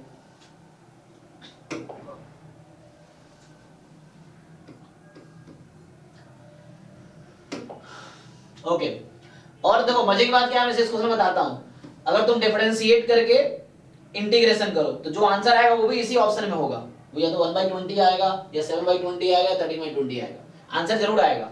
इसको डिफरेंशिएट करो, फिर इस पे इंटीग्रेशन करो उस पीडीएफ का, तो आंसर इनमें से ही आएगा, लेकिन ये नहीं आएगा, तुम चेक कर सकते हो, क्योंकि उनको पता है ना तुम कहाँ गलती करोगे, तो वैसे ही ऑप्शन बनाते हैं। So 4 persons PQRS take turns, और अच्छा ऐसा कुछ PQRS ओके, 1 by 1 उसका टर्न आ रहा है। In rolling a fair die, the first person to get a 6 wins, then the probability that S wins, है ना, इस तरह क्वेश्चन पहले भी आए थे ना, शायद पता नहीं। देखो तो क्या प्रोबेबिलिटी है जी बताओ, ये भी एक लाइन का ही है, क्या प्रोबेबिलिटी है S wins। स्टार्ट किसने किया, P ने स्टार्ट किया, तो हमें सोचना है एस के बारे में, हमें फेवरेबल आउटकम जो होगा वो एस है मेरा। तो बताइए पहले ही प्रोबेबिलिटी क्या है कि एस जीत जाएगा, फर्स्ट चांस क्या है, 5/6 का क्यूब इंटू 1/6। हाँ, कि पी क्यू आर को तो 6 नहीं आएगा एंड एस के पास 6 आ जाएगा, तो ये पहला फेवरेबल केस है एस को जीतने का। फिर ऐसे ही अब इनमें से किसी को भी 6 नहीं आएगा, फिर यहाँ पे 6 आ जाएगा ना, पहली बार केस ये था, और उसके बाद इस तरह से, तो 3 4 3 7, 5/6 7। हाँ पावर 7 और इंटू 1/6, एंड ये चलता रहेगा। अब आप ज्योमेट्रिक लगा लीजिए ना, geometric sum of infinite term a upon 1 minus r, तो आ जाएगा।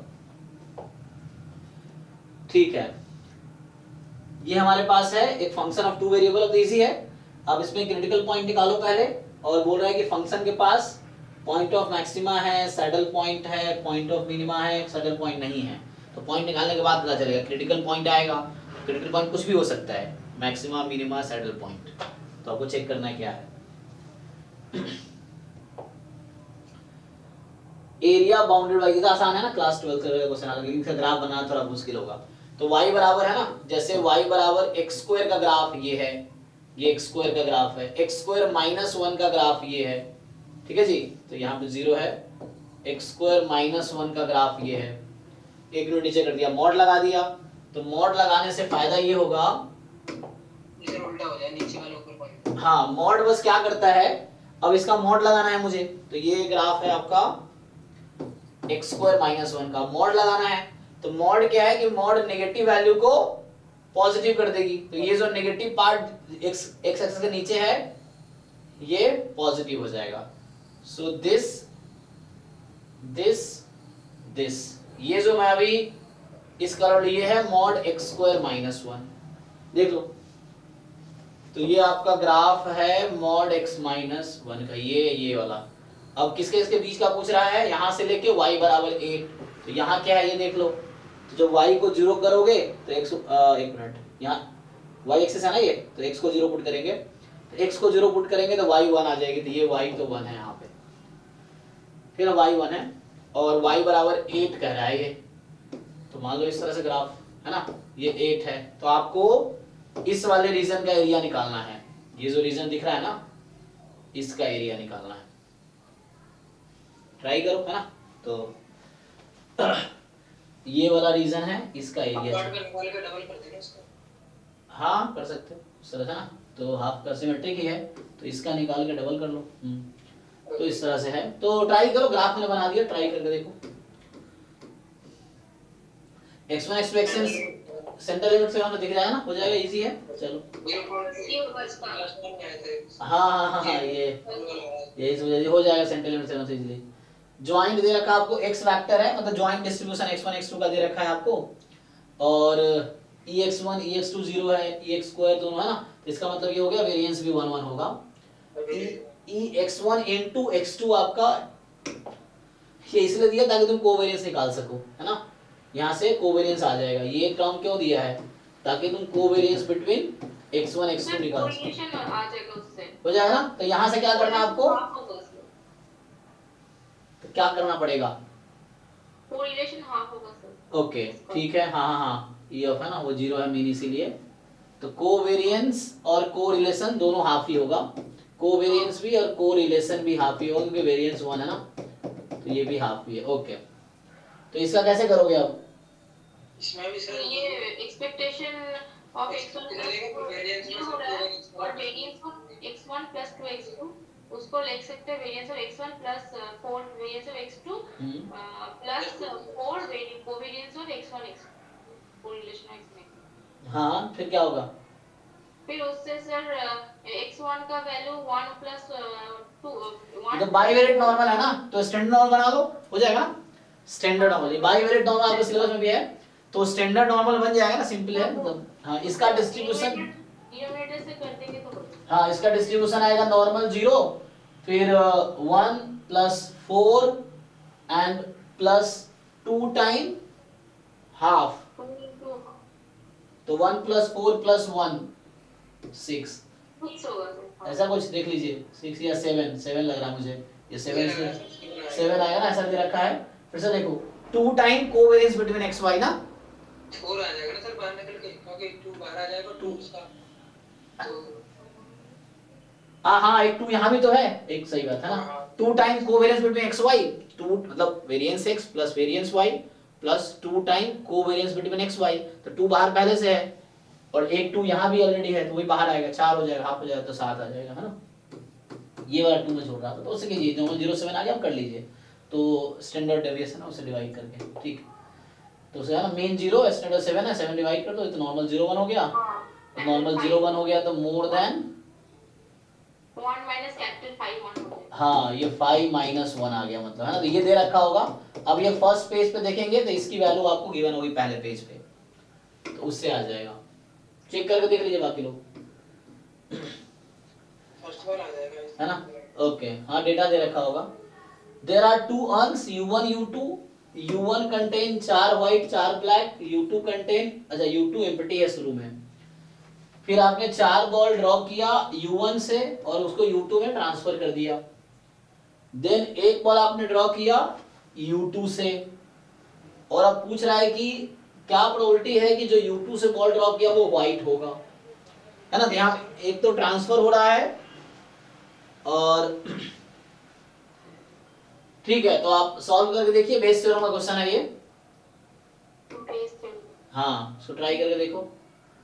ये आपका change of order of integration easy है, ग्राफ बना लो और ऑर्डर चेंज कर लो, तो change of order of integration पे क्वेश्चन है ये सिस्टम ऑफ इक्वेशन है, बोल रहा है इसके पास इनफिनिटली मेनी सॉल्यूशन है, तो इनफिनिटली मेनी सॉल्यूशन का मतलब ये हो गया कि रैंक ऑफ A ऑगमेंटेड हाँ। A less than n। बहुत सारा अप्रोच है, तो डिटर्मिनेंट A 0 पुट करोगे यहाँ से लैम्डा आ जाएगा इजीली, ठीक है। डिटर्मिनेंट A को 0 पुट करो, लैम्डा इजीली आ जाएगा। देखो रैंक बुक से भी जा सकते हो, डिटर्मिनेंट से भी काम हो जाएगा।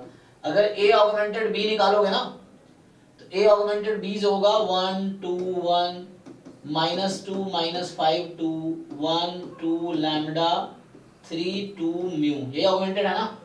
अब क्या होगा, तो इसका रैंक कितना होगा, जो A का रैंक और A ऑगमेंटेड B का रैंक, दोनों का रैंक 3 से तो कम ही होगा, इक्वल होगा, क्योंकि इनफाइनाइट सॉल्यूशन है, इनफाइनाइट सॉल्यूशन है, तो रैंक A ऑगमेंटेड B दोनों का रैंक लेस देन 2 ही होगा, लेस देन 3 होगा, है ना 3 यहाँ पे। तो सिंपल, पहले इसका डिटर्मिनेंट 0 पुट करो, इससे तुम्हारा लैम्डा आ जाएगा, फिर इसका डिटर्मिनेंट 0 पुट करो, इससे तुम्हारा म्यू आ जाएगा। तो एक ये भी अप्रोच है, ठीक है, क्योंकि इसका रैंक 3 से कम ही होगा, तो 3 क्रॉस 3 का मैं कोई भी ब्लॉक लूंगा तो उसका डिटर्मिनेंट 0 ही आएगा, ठीक है ना, क्योंकि एक भी 3 क्रॉस 3 के ब्लॉक का डिटर्मिनेंट नॉन जीरो आया तो रैंक 3 हो जाएगी, और रैंक 3 होगी तो इनफाइनाइट सॉल्यूशन नहीं, फिर यूनिक सॉल्यूशन हो जाएगी। तो ये भी ट्राई कर सकते हो आप, अगर रैंक वाला तरीका अच्छा नहीं लग रहा हो, तो यहाँ से इसका डिटर्मिनेंट को 0 पुट करो, लैम्डा आएगा, इसके डिटर्मिनेंट को 0 पुट करो, म्यू आ जाएगा, वैसे भी हो जाएगा। बाकी वो तरीका जो है रैंक वाला जो आप जानते हैं, डिफरेंशियल इक्वेशन अब नहीं है सिलेबस में, है ना, तो इसको हटा दो। ये आपके पास है कि Tn दे रखा है, तो पूछ रहा है क्या होगा, okay Tn 1/n summation this, तो Tn की लिमिट तो निकाल लोगे इजीली, क्या होगा 1/k, बताओ जी। तो इसमें एक तो तरीका है कि हम लोग क्या करें,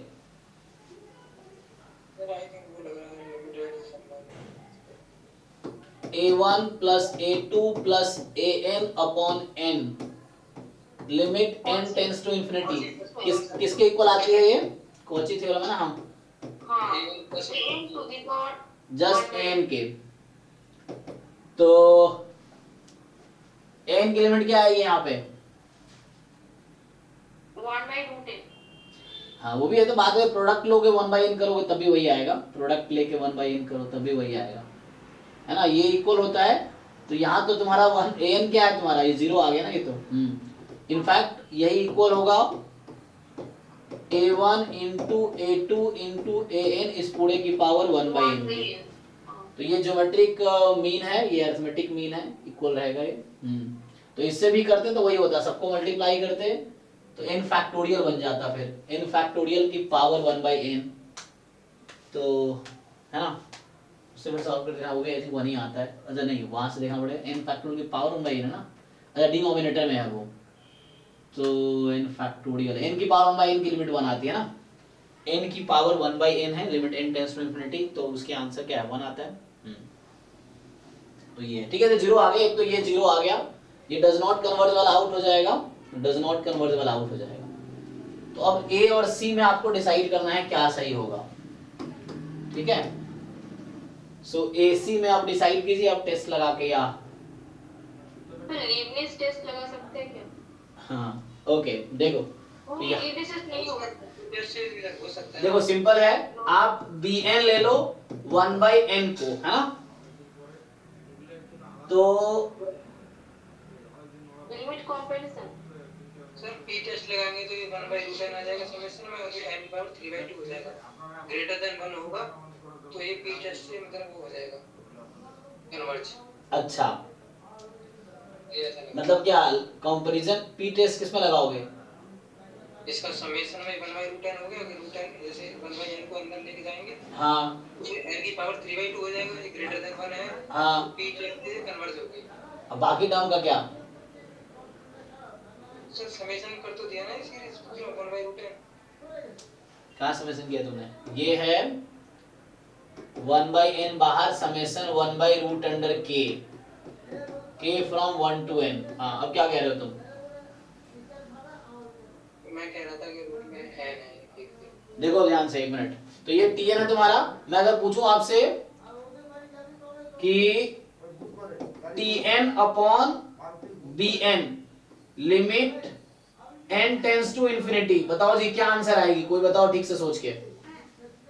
bn आपका ये है, tn आपका ये है, या ये वाला है, जैसे सोचना है। अब बताओ tn अपॉन bn की limit n tends to infinity पे क्या आएगी?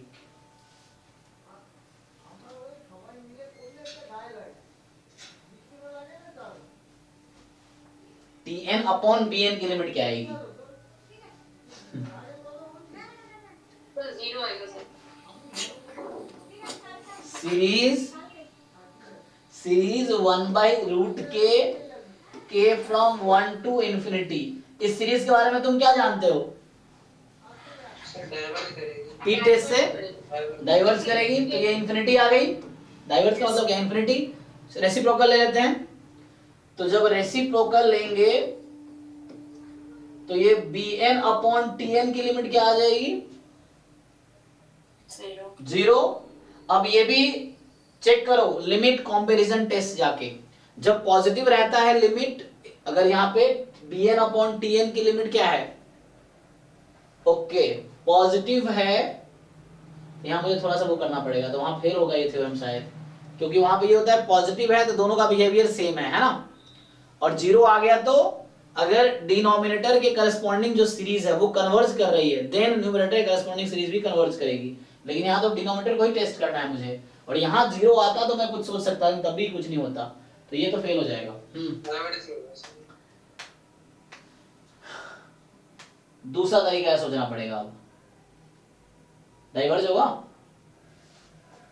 सर, डाइवर्ज हो रहा है क्योंकि जैसे 0 करेंगे तो जो सेकंड वाली वो है, हाँ उसके हिसाब से बिहेवियर देखेंगे इसका, तो नीचे वाला डिनोमिनेटर है डाइवर्ट कर रहा है। डाइवर्ज कर रहा ना। अच्छा ये बताओ, ये जो वैल्यूज हैं कैसे डाइवर्ज किया आपने, कैसे चेक किया? सर इसको सर जो आप लिखे limit n tends to infinite an अच्छा, स्टोलास थ्योरम यूज कर सकते हैं। देखो ट्राई करके क्या स्टेटमेंट, लगा दीजिए। अपना अप्रोच लगा के देखो। सर इसको ऐसे भी कर सकते हैं sir, root over k by n और n टू द पावर 3/2। कैसे? मतलब root over k by n और उसको n से n मतलब उसको मल्टीप्लाई करें n into n to the power 3/2 कर लेंगे, तो उसको इंटीग्रेशन करने से 0 to 1 और रूट ओवर 1 प्लस ये बनेगा कैसे? वो अपनी मर्जी से बना दोगे आप जबरदस्ती? सर अगर हम एक सीरीज में 1/n हाँ। और उसी से डिवाइड करें तो बाद में tn/bn की लिमिट आएगी इन्फिनिटी। अच्छा। n कैंसिल हो गए हाँ। तो इन्फिनिटी आई, तो क्योंकि bn डाइवर्ज कर रहा है तो tn भी डाइवर्ज करेगा। अच्छा, तो ये थ्योरम है? ये कैसे बता रहे हो आप? हाँ। वही वाला थ्योरम है। अरे सबको मौका दे, एक एक करके बोलो। हाँ। सर आप इक्वल टू लिखे हैं ना, limit n tends to infinite an, तो an की वैल्यू 1/√n है। हाँ। तो p टेस्ट लगाएंगे तो डाइवर्स कर जाएगा। p की value smaller than equal to 1 है, p की वैल्यू 1/5 1/2 रहेगी। मैंने बताया था ठीक है, वो गलत है तरीका। नहीं तुम n का इनटू करके बताए थे ना। सर वैसे मैं आपने लिखवाया है ये चाप लिमिट तो का है, अगर r is equal to 0 आता है तो p कन्वर्जेंट है तो n कन्वर्जेंट होगी, r equals to infinity आता है तो pn कन्वर्जेंट है तो n डाइवर्जेंट है तो n भी। ओके, तो चूंकि bn डाइवर्जेंट है इसलिए tn डाइवर्जेंट होगी ना। ओके ठीक है, वो जो बता रहे थे वो आई थिंक है ना, संस्कृति वही बता रहे थे। हाँ, तो इसमें ये था कि जीरो के लिए होता है कि अगर डिनोमिनेटर कन्वर्जेंट है तो न्यूमरेटर कन्वर्जेंट होगा, इन्फिनिटी है तो, और सॉरी जीरो है तो, अगर इन्फिनिटी है तो डिनोमिनेटर की सीरीज डाइवर्जेंट है, न्यूमरेटर की डाइवर्जेंट होगी, तो उससे हो जाएगा। ठीक है, तो ये हमारा डाइवर्जेंट है, ये है ना, ये क्लास में थ्योरी लिखाया होगा, सभी सब लिखाए होंगे, तो बुक में देख सकते हैं आप। तो इससे आ जाएगा ये डाइवर्ज कर रही है और ये कन्वर्ज करेगी। ठीक है, अब यहाँ पे आपको एक फंक्शन दे दिया और पूछ रहा है कि हाँ यहाँ पे देखिए, अब ये है ना, तो an भी sequence of positive real number an की पावर 1/n 1/4 है ना, तो यहाँ से क्या पता चला आपको कि लिमिट ऑफ an क्या आएगी?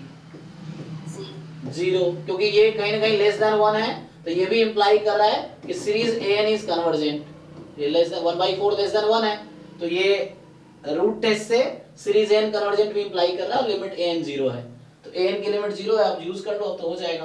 कंटिन्यूटी कैसे चेक करते हैं? x टेंड्स टू 0 पे लिमिट और x इक्वल टू 0 पे वैल्यू चेक कर लेंगे, हो जाएगा। तो उसमें ये कॉन्सेप्ट यूज कर लो। यहाँ पे वैल्यू ऑफ द लिमिट, तो हालांकि एल ऑर्बिटल लगाना है, लेकिन यहाँ पे आपको Leibniz rule of differentiation under integral sign काम आ जाएगा। ऊपर वाले को थोड़ा बता दीजिए। हाँ, क्या बताऊं? जो आपने लिमिट बताई थी ये an की पावर 1/n 1/4 है ना, ये लेस देन 1 है ना।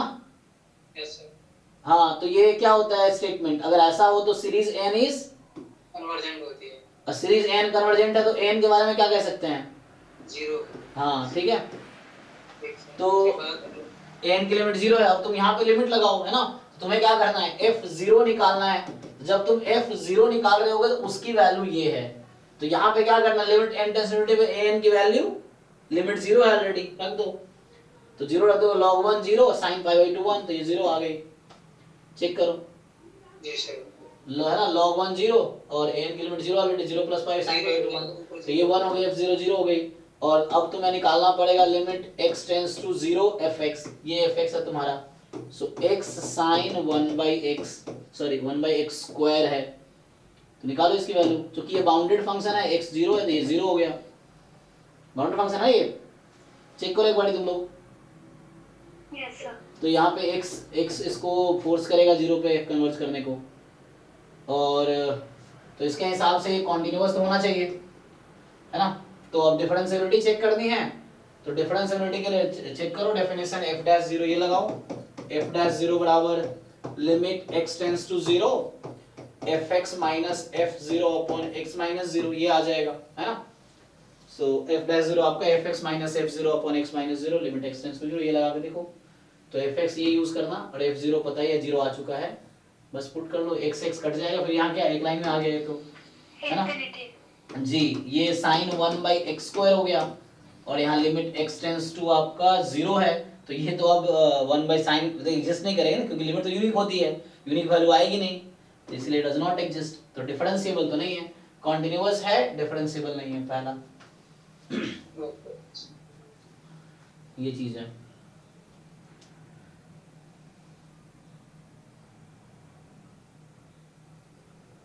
बाकी गलत है, ठीक है।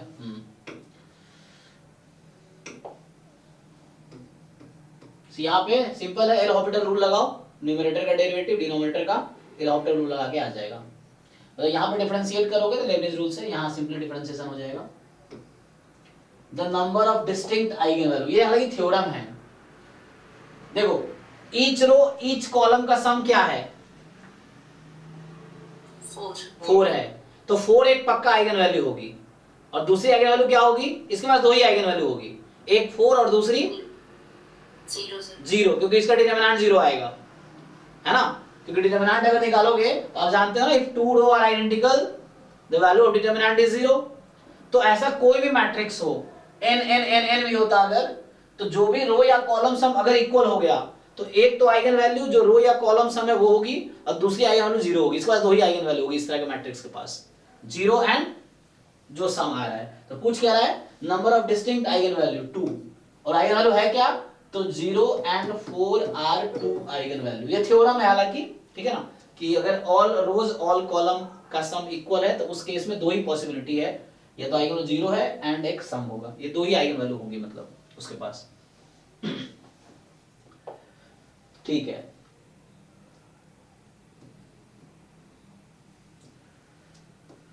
नहीं तो फिर निकालना पड़ता आपको, अगर प्रॉपर्टी याद नहीं है तो फिर आपको फाइंड करना पड़ेगा आइगन वैल्यू, तो भी कर सकते हैं, उससे टाइम लगेगा।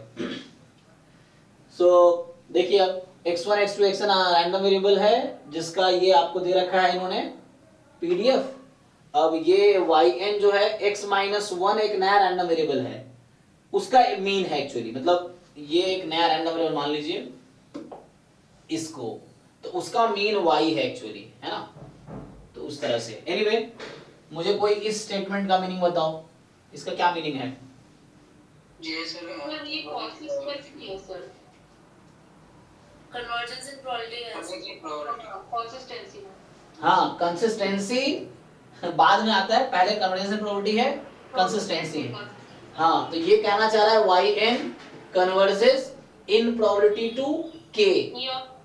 हाँ अब बताइए k किसके इक्वल होगा, E of yn, इसके मीन के, कोई दिक्कत नहीं है, e ऑफ yn कर लो, कोई दिक्कत नहीं है। e ऑफ yn, हालांकि y क्या है, एवरेज है इसका ना, ये मान लो w है for example, let me right, yn आपका है summation 1/n wi, i from 1 to n। तो जब आपका x बार रहता है, x bar converges in probability to ex, ex is ex bar also, तो इसलिए मैंने ऐसा लिख दिया यहाँ पे, अदरवाइज आप लिखेंगे यहाँ पे कि ठीक है, लिखना गलत नहीं है, मैं बता रहा हूँ, सीधा सीधा आंसर बता रहा हूँ। तो 1/n, तो ये y जो है एक्चुअली w बार है, yn जो है क्या w बार है, सो yn w बार है, so w bar converges in probability to what, sir ये स्क्वायर E of w1 होगा, e ऑफ w1। हाँ पहला रैंडम वेरिएबल कोई एक w1 ले लो, w1 क्या है यहाँ पे, w1 किसका नाम दिया है मैंने, x1 minus, तो e ऑफ x1 माइनस 1 के स्क्वायर को, अब ये निकाल सकते हैं यहाँ से आप, तो एक्चुअली x1 माइनस 1 यहाँ आ जाएगा एक्सपोनेंशियल 2 का स्क्वायर 2, है ना, x1 माइनस 1 जो रैंडम वेरिएबल है दैट इज का स्क्वायर 2, एंड का स्क्वायर 2 में, तो इसको मैं थोड़ा और एक्सपैंड करूं, देखो आप लोगों को जिनको नहीं समझ आ रहा क्वेश्चन पूछो तब क्लियर होगा कहाँ समझ नहीं आ रहा, क्योंकि इसमें बहुत सारे कॉन्सेप्ट यहाँ यूज हुए हैं। एक तो मैंने इसको रीनेम किया है, यहाँ weak law of large number use हो रहा है, ये डेफिनेशन ही लिखा हुआ है कन्वर्जेंस इन प्रोबेबिलिटी का,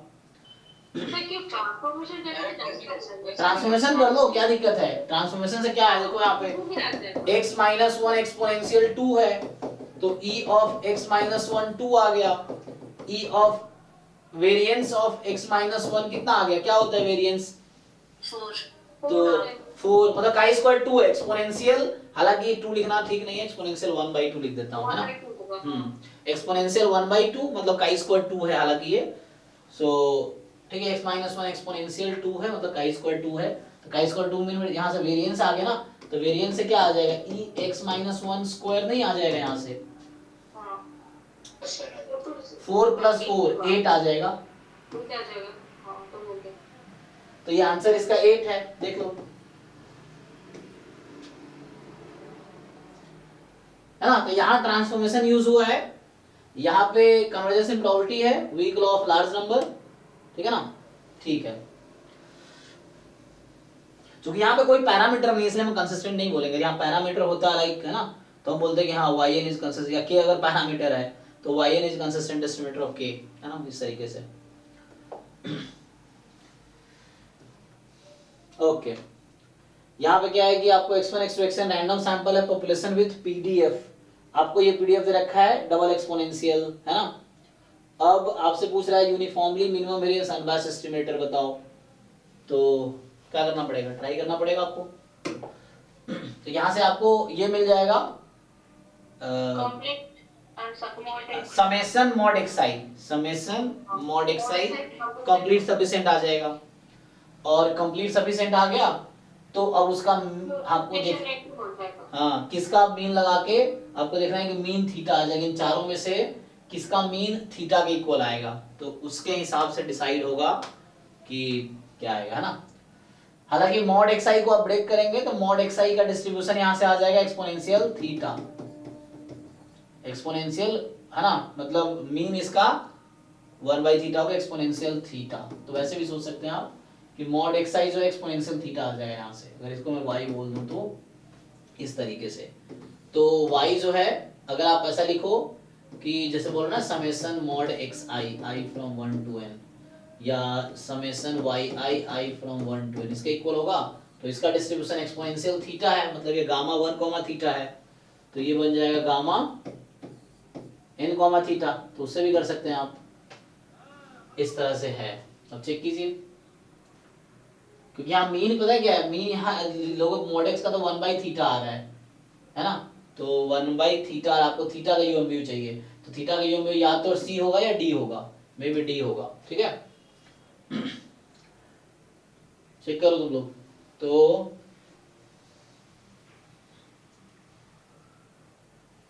ये क्या है आपका, ये समेशन yi है, yi का डिस्ट्रीब्यूशन का नया नाम रख सकते हो आप, सपोज इसका नाम w रख दो अभी मैं, तो ये n-1/w है।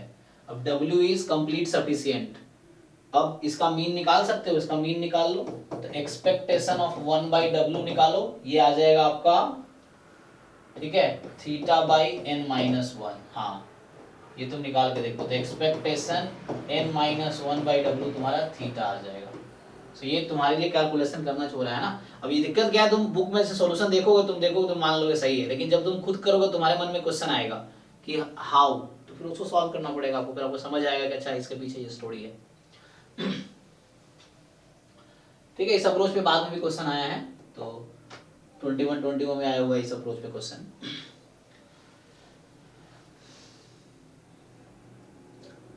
ये आपका जॉइंट डिस्ट्रीब्यूशन है, और इसको आप ब्रेक कर सकते हो यहाँ पे, तो क्या करोगे, इसको ब्रेक करो, सो 1/√2π e की पावर -½ x2 स्क्वायर, ओके जी, एंड 1/x2। तो यहां से क्या समझ आया आपको, f of x1 given x2 into f of x2 ऐसे करके होगा। सो ये जो है actually this quantity is what, इसको क्या लिखोगे, f of x2 x2 और f of x1 given x2, तो 1/√2π सिग्मा e की पावर माइनस, है ना, सिग्मा तो 1 है, हाफ x², तो यहां से पता चल गया कि x2 जो है वो नॉर्मल 0-1 है, और यहां से क्या पता चल रहा है, यहाँ सपोर्ट, तो देखो सपोर्ट यहाँ पे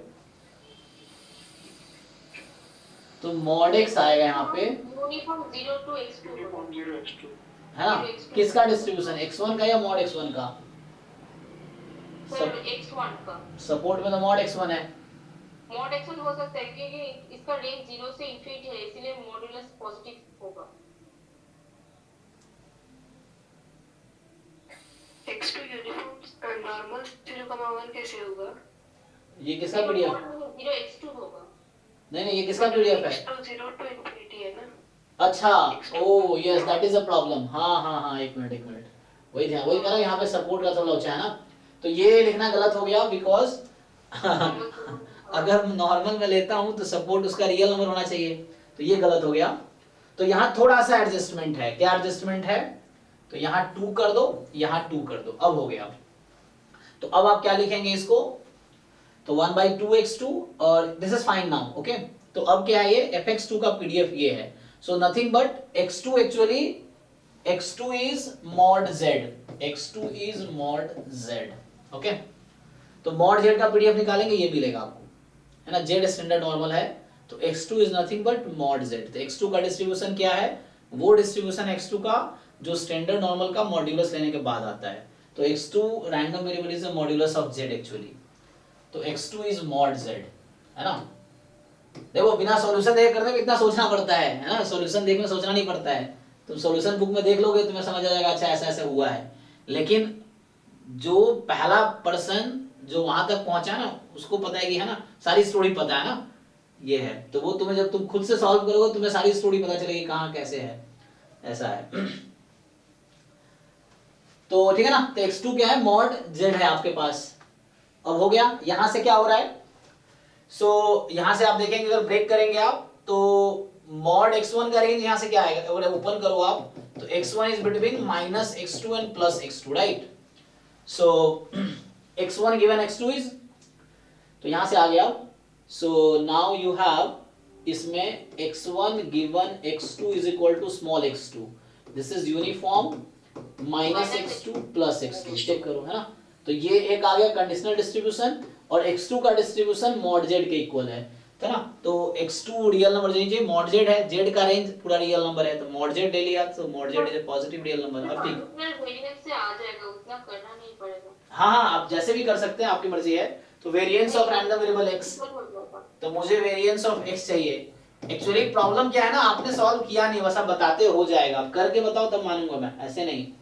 जैसे आप जब बताते हो ना, तो मैं ये चाहता हूं कि आप करके बताओ कि हाँ सर मैंने ऐसे किया, आंसर ये आया। हो जाएगा, आप पे भरोसा नहीं है, वो एग्जाम में गलतफहमी दूर होगी, फिर नहीं होगा आपसे, मैं बता रहा हूँ। आप करके देखो, अभी भी नहीं होगा, आप लगा के देखो, मैं अभी भी कह रहा हूँ नहीं होगा, करके देखो आप। क्योंकि लगना अलग है, होना अलग है, ठीक है। तो expectation of variance of x1 given x2 plus variance of expectation of x1 given x2, ठीक है। तो अब ट्राई कीजिए, अब हो जाएगा, ठीक है ना। तो जो आप कह रहे थे सही बात है, तो बिना ये किए नहीं होगा, आप करके देखिए। आप ये लगा तो देंगे जैसे आपने सजेस्ट किया, सही किया, ये फॉर्मूला लगाएंगे, बट जब तक आपको कंडीशनल डिस्ट्रीब्यूशन नहीं पता है कैसे अप्लाई करेंगे मीन उसका या वेरिएंस उसका? कंडीशनल चाहिए ना हमें, नहीं तो फिर मार्जिनल निकालना पड़ेगा। एक अप्रोच क्या है कि यहाँ से हम मार्जिनल फाइंड करें, फिर जाकर वेरिएंस निकाले x का। दूसरा अप्रोच ये है, तो उसके लिए मुझे कंडीशनल चाहिए फिर, या तो मार्जिनल रास्ता है कि x1 का मार्जिनल आ गया तो वेरिएंस आ जाएगा, नहीं तो मुझे कंडीशनल निकालना पड़ेगा, फिर ये कंडीशनल वेरिएंस या b का फॉर्मूला लगाना पड़ेगा। तो उससे कीजिए। सर ये z का डिस्ट्रीब्यूशन पता है, तो हम सिंपली मॉड का निकालने के लिए 2 से मल्टीप्लाई करके कैसे आ जाता है? हाँ, क्योंकि इवन फंक्शन है ना, इवन फंक्शन है तो वो प्रॉब्लम क्रिएट नहीं करता। अगर आप देखो यहाँ लिख के, इसीलिए क्योंकि x और माइनस z और माइनस z का सेम डिस्ट्रीब्यूशन है, इसीलिए z का जो नॉर्मल 0 1 है और माइनस z का भी नॉर्मल 0 1 है, तो इसीलिए अगर आप इसको खोलेंगे तो क्या बनेगा? x2 इज मॉड z, तो एक बार प्लस z एक बार माइनस z, यही ना। तो सर एक्सपोनेंशियल में भी आपने किया था, हाँ मॉड वाला क्वेश्चन था। हाँ, हो सकता है वो उसमें किया होगा, डबल एक्सपोन उसमें क्या है, कौन सा होता है? जब एक्सपोनेंशियल नहीं, कॉची में ऐसे लाप्लास में, कॉची में या लाप्लास में, हाँ लाप्लास में। अच्छा, अभी मैंने एक्सपोनेंशियल में किया है सेम चीज, हाँ यहाँ भी। तो यहाँ भी आप देखिए, यहाँ भी आपने नोटिस किया होगा सेम चीज। ये 2 को हटा दिया है मैंने, क्योंकि मॉड x y बराबर मॉड x है ना, तो फिर से वही होगा यहाँ पे कि जब आप mod x का डिस्ट्रीब्यूशन निकालोगे तो mod x y हो जाएगा, और अभी ये रियल नंबर है और बाद में ये क्या बन जाएगा, 0 से इन्फिनिटी हो जाएगा, तो ये 2 गायब हो रहा है ना यहाँ पे। मतलब इवन फंक्शंस के लिए होता है ऐसे। हाँ हाँ हाँ, यहाँ पे वैसा होगा। Okay sir. यहाँ पे क्या यही चीज वहां पे हमने जैम के पीवाईक्यू में आया हुआ है, हमने वहां पे कॉची डिस्ट्रीब्यूशन में सेम चीज होता है, मॉड लोगे तो 2 टाइम पीडीएफ हो जाएगी। तो ओके सर। तो यहाँ से क्या है कि सिंपली ओके है। अब ओके है ना, इजी है। Variance of x1 given x2, तो यहाँ से variance of x1 given x2, तो यहाँ से देखिए x1 गिवन x2 पता ही है आपको, इसका वेरिएंस क्या आता है जी,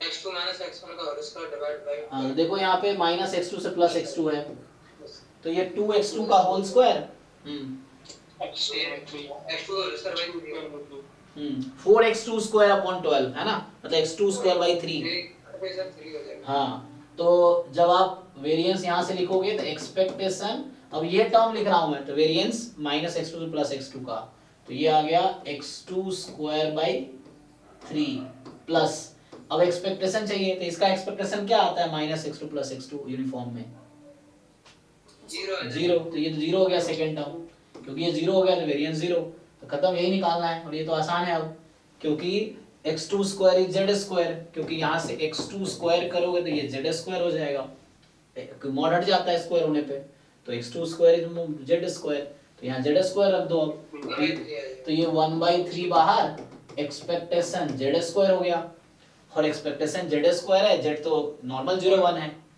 तो इसका वेरिएंस के इक्वल आ गया, तो e of z square is same as variance of z, जो कि 1 है, तो 1/3 इज द आंसर। चेक कर सकते हैं आप आंसर की 1/3 आएगा। तो ये एक तरीका हुआ सॉल्व करने का,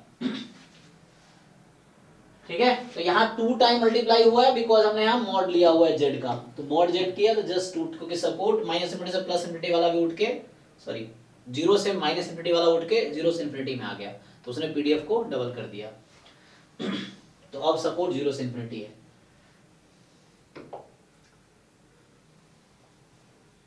ठीक है, तो नेक्स्ट जो है आपके पास कि एसेंट डिनोट कर रहा है number of head obtained in an independent toss of a fair coin, coin ना, हाँ, तो एसेंट का डिस्ट्रीब्यूशन क्या है जी,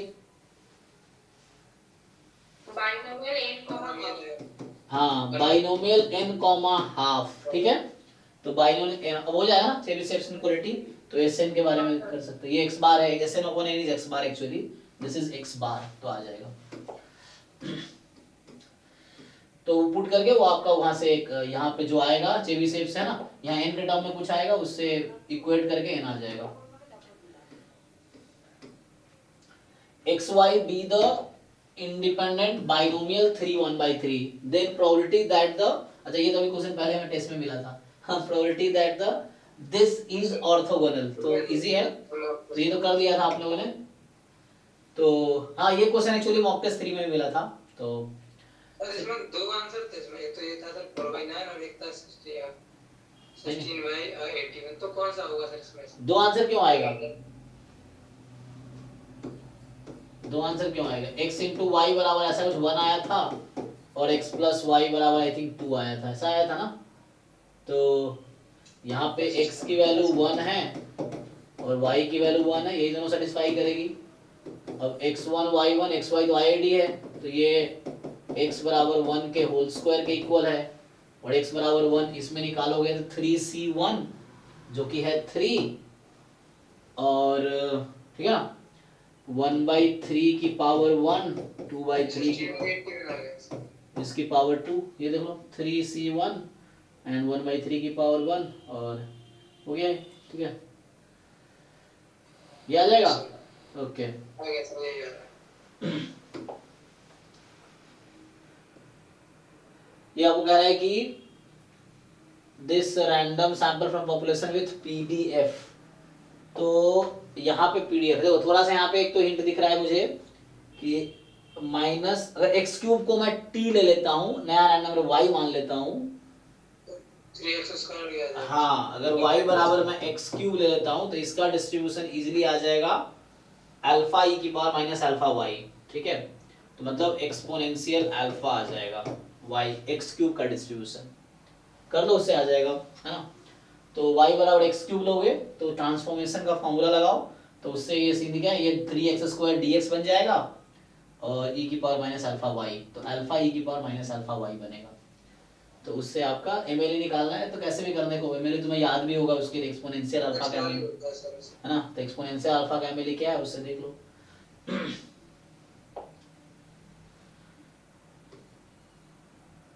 ठीक है, इसमें क्या आंसर है, डी आंसर है।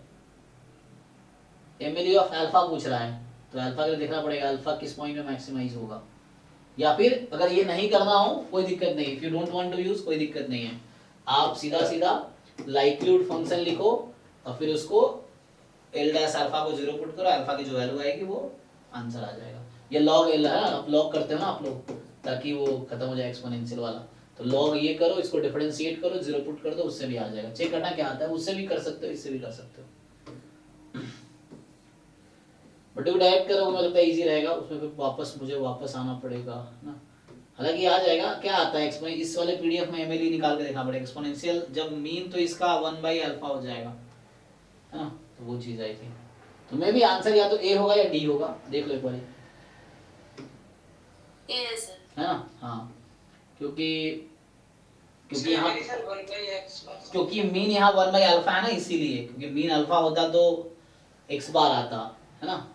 जब मीन अल्फा है जिस एक्सपोनेंशियल का, तो उसका आपका जो आएगा एमएलई वो x बार आता होगा, और मीन अल्फा होता तो यहाँ मीन तो 1/अल्फा है, तो 1/अल्फा है तो रेसिप्रोकल है ना, तो इसीलिए ये आएगा ये। ओके 34, ठीक है। तो 34 कह रहा है कि x1 x2 xn be a random sample from uniform 0 theta, t1 आपको ये दे रखा है 2 अपॉन n दिस, मतलब 2x बार है एक्चुअली ना, this t1 is nothing but 2x bar. अब t2 is nothing but nth order statistics, then which of the following is not a correct statement. तो uniform 0 theta है ना, तो इसका आप आई थिंक एमएलई निकालो, यही आता होगा, nth ऑर्डर स्टैटिस्टिक्स। और ये T1 will converge in probability to 2x bar will converge in probability to 2ex, 2ex कितना आ जाएगा, थीटा। तो weak law of large number use किया मैंने यहाँ पे, T1 is nothing but 2x bar ना, तो 2x bar will converge in probability to 2ex, और ex थीटा by 2 होता है, थीटा आ गया। मतलब T1 is a consistent estimator by weak law of large number and T2 is consistent estimator because it is MLE, ठीक है। तो T1 T2 both are consistent estimator, okay. बाकी अब check करके देख लो। अच्छा, नॉट अ करेक्ट ट्रू, ये तो करेक्ट स्टेटमेंट हो गया, हमें नॉट करेक्ट चुनना है, तो ये स्टेटमेंट ट्रू है, हमें नॉट ट्रू चुनना है, स्टेटमेंट ट्रू है। अनबायस्ड चेक कर लो, तो वो अनबायस्ड तो हो जाएगा T1, है ना। सर T2 अनबायस्ड नहीं है सर, T2 नहीं होगा ना, T1 तो हो जाएगा ना सर, T1 हो जाएगा, T2 नहीं होगा, करेक्ट होगा सर, तो ये यही फॉल्स स्टेटमेंट है, इसका मतलब ये करेक्ट होगा सर। हाँ, मतलब ये करेक्ट ऑप्शन है ना। और सफिशिएंट के लिए क्या करते हैं, लाइक्लीहुड फंक्शन लिखते हैं आप, तो T2 सफिशिएंट आएगा, उसका वही आता है x रेंज में होने से ये T1 सर, T1 वो T2 हो जाएगा सर, T2 सफिशिएंट है। हाँ, तो ये ट्रू स्टेटमेंट है। और मेथड ऑफ मोमेंट एस्टिमेटर क्या आएगा, वही T1 आ जाएगा, और T2 MLE आएगा। हाँ, ये MLE है, वो मेथड ऑफ मोमेंट एस्टिमेटर है, तो ये भी ट्रू स्टेटमेंट है, ठीक है ना। तो only C is the false statement, मुझे फॉल्स ही चुनना था, तो ओनली C इज फॉल्स, हालांकि सिंगल करेक्ट है ना, क्योंकि मल्टीपल में रहता है इज आर लिखा रहता है मल्टीपल वाले में। डिफरेंशियल इक्वेशन अब आना नहीं है, तो कहां तक पहुंच गए आप। अच्छा, एमसीक्यू खत्म हो गया क्या, ओके चलो, तो आज यहीं स्टॉप करेंगे। अब अगर पुराने डाउट्स हैं तो वो देख सकते हैं हम लोग। तो अभी हमने 2014 में आज 1 to 35 डिस्कस किया है। अब ये सब्जेक्टिव क्वेश्चंस हैं, है ना, 5 मार्क्स के ईच है, तो हालांकि इसमें टाइम तो ज़्यादा लगेगा क्योंकि 5 मार्क्स के, अब आपके 1-2 मार्क्स के आते हैं, तो इसको हम नेक्स्ट क्लास में डिस्कस करेंगे। आप लोग ट्राई करके आना, ठीक है। हालांकि प्रूफ लिखने से मैं बचता हूँ, और आपको अभी लिखना भी नहीं है प्रूफ, क्योंकि अब जो एग्जाम आपका 24 में है वो सब्जेक्टिव नहीं है, लेकिन सब्जेक्टिव क्वेश्चन आप ट्राई कर सकते हो just to get the concept कि आपको समझ आए क्या कॉन्सेप्ट यूज हो रहा है ना, इसी को फ्रेम करके अगर ऑब्जेक्टिव आया तो आप कर पाओ। ठीक है ना, तो अभी हमने 14 का डिस्कस किया है, पहले 35 क्वेश्चन जो ऑब्जेक्टिव थे, अब सब्जेक्टिव कुछ होंगे तो वो आपको ट्राई करना, वो नेक्स्ट क्लास में हम डिस्कस करेंगे। ठीक है, अभी अगर डाउट्स हैं तो हम डिस्कस कर सकते हैं पुराने 2015 से 23 में किसी को डाउट है तो बताइए।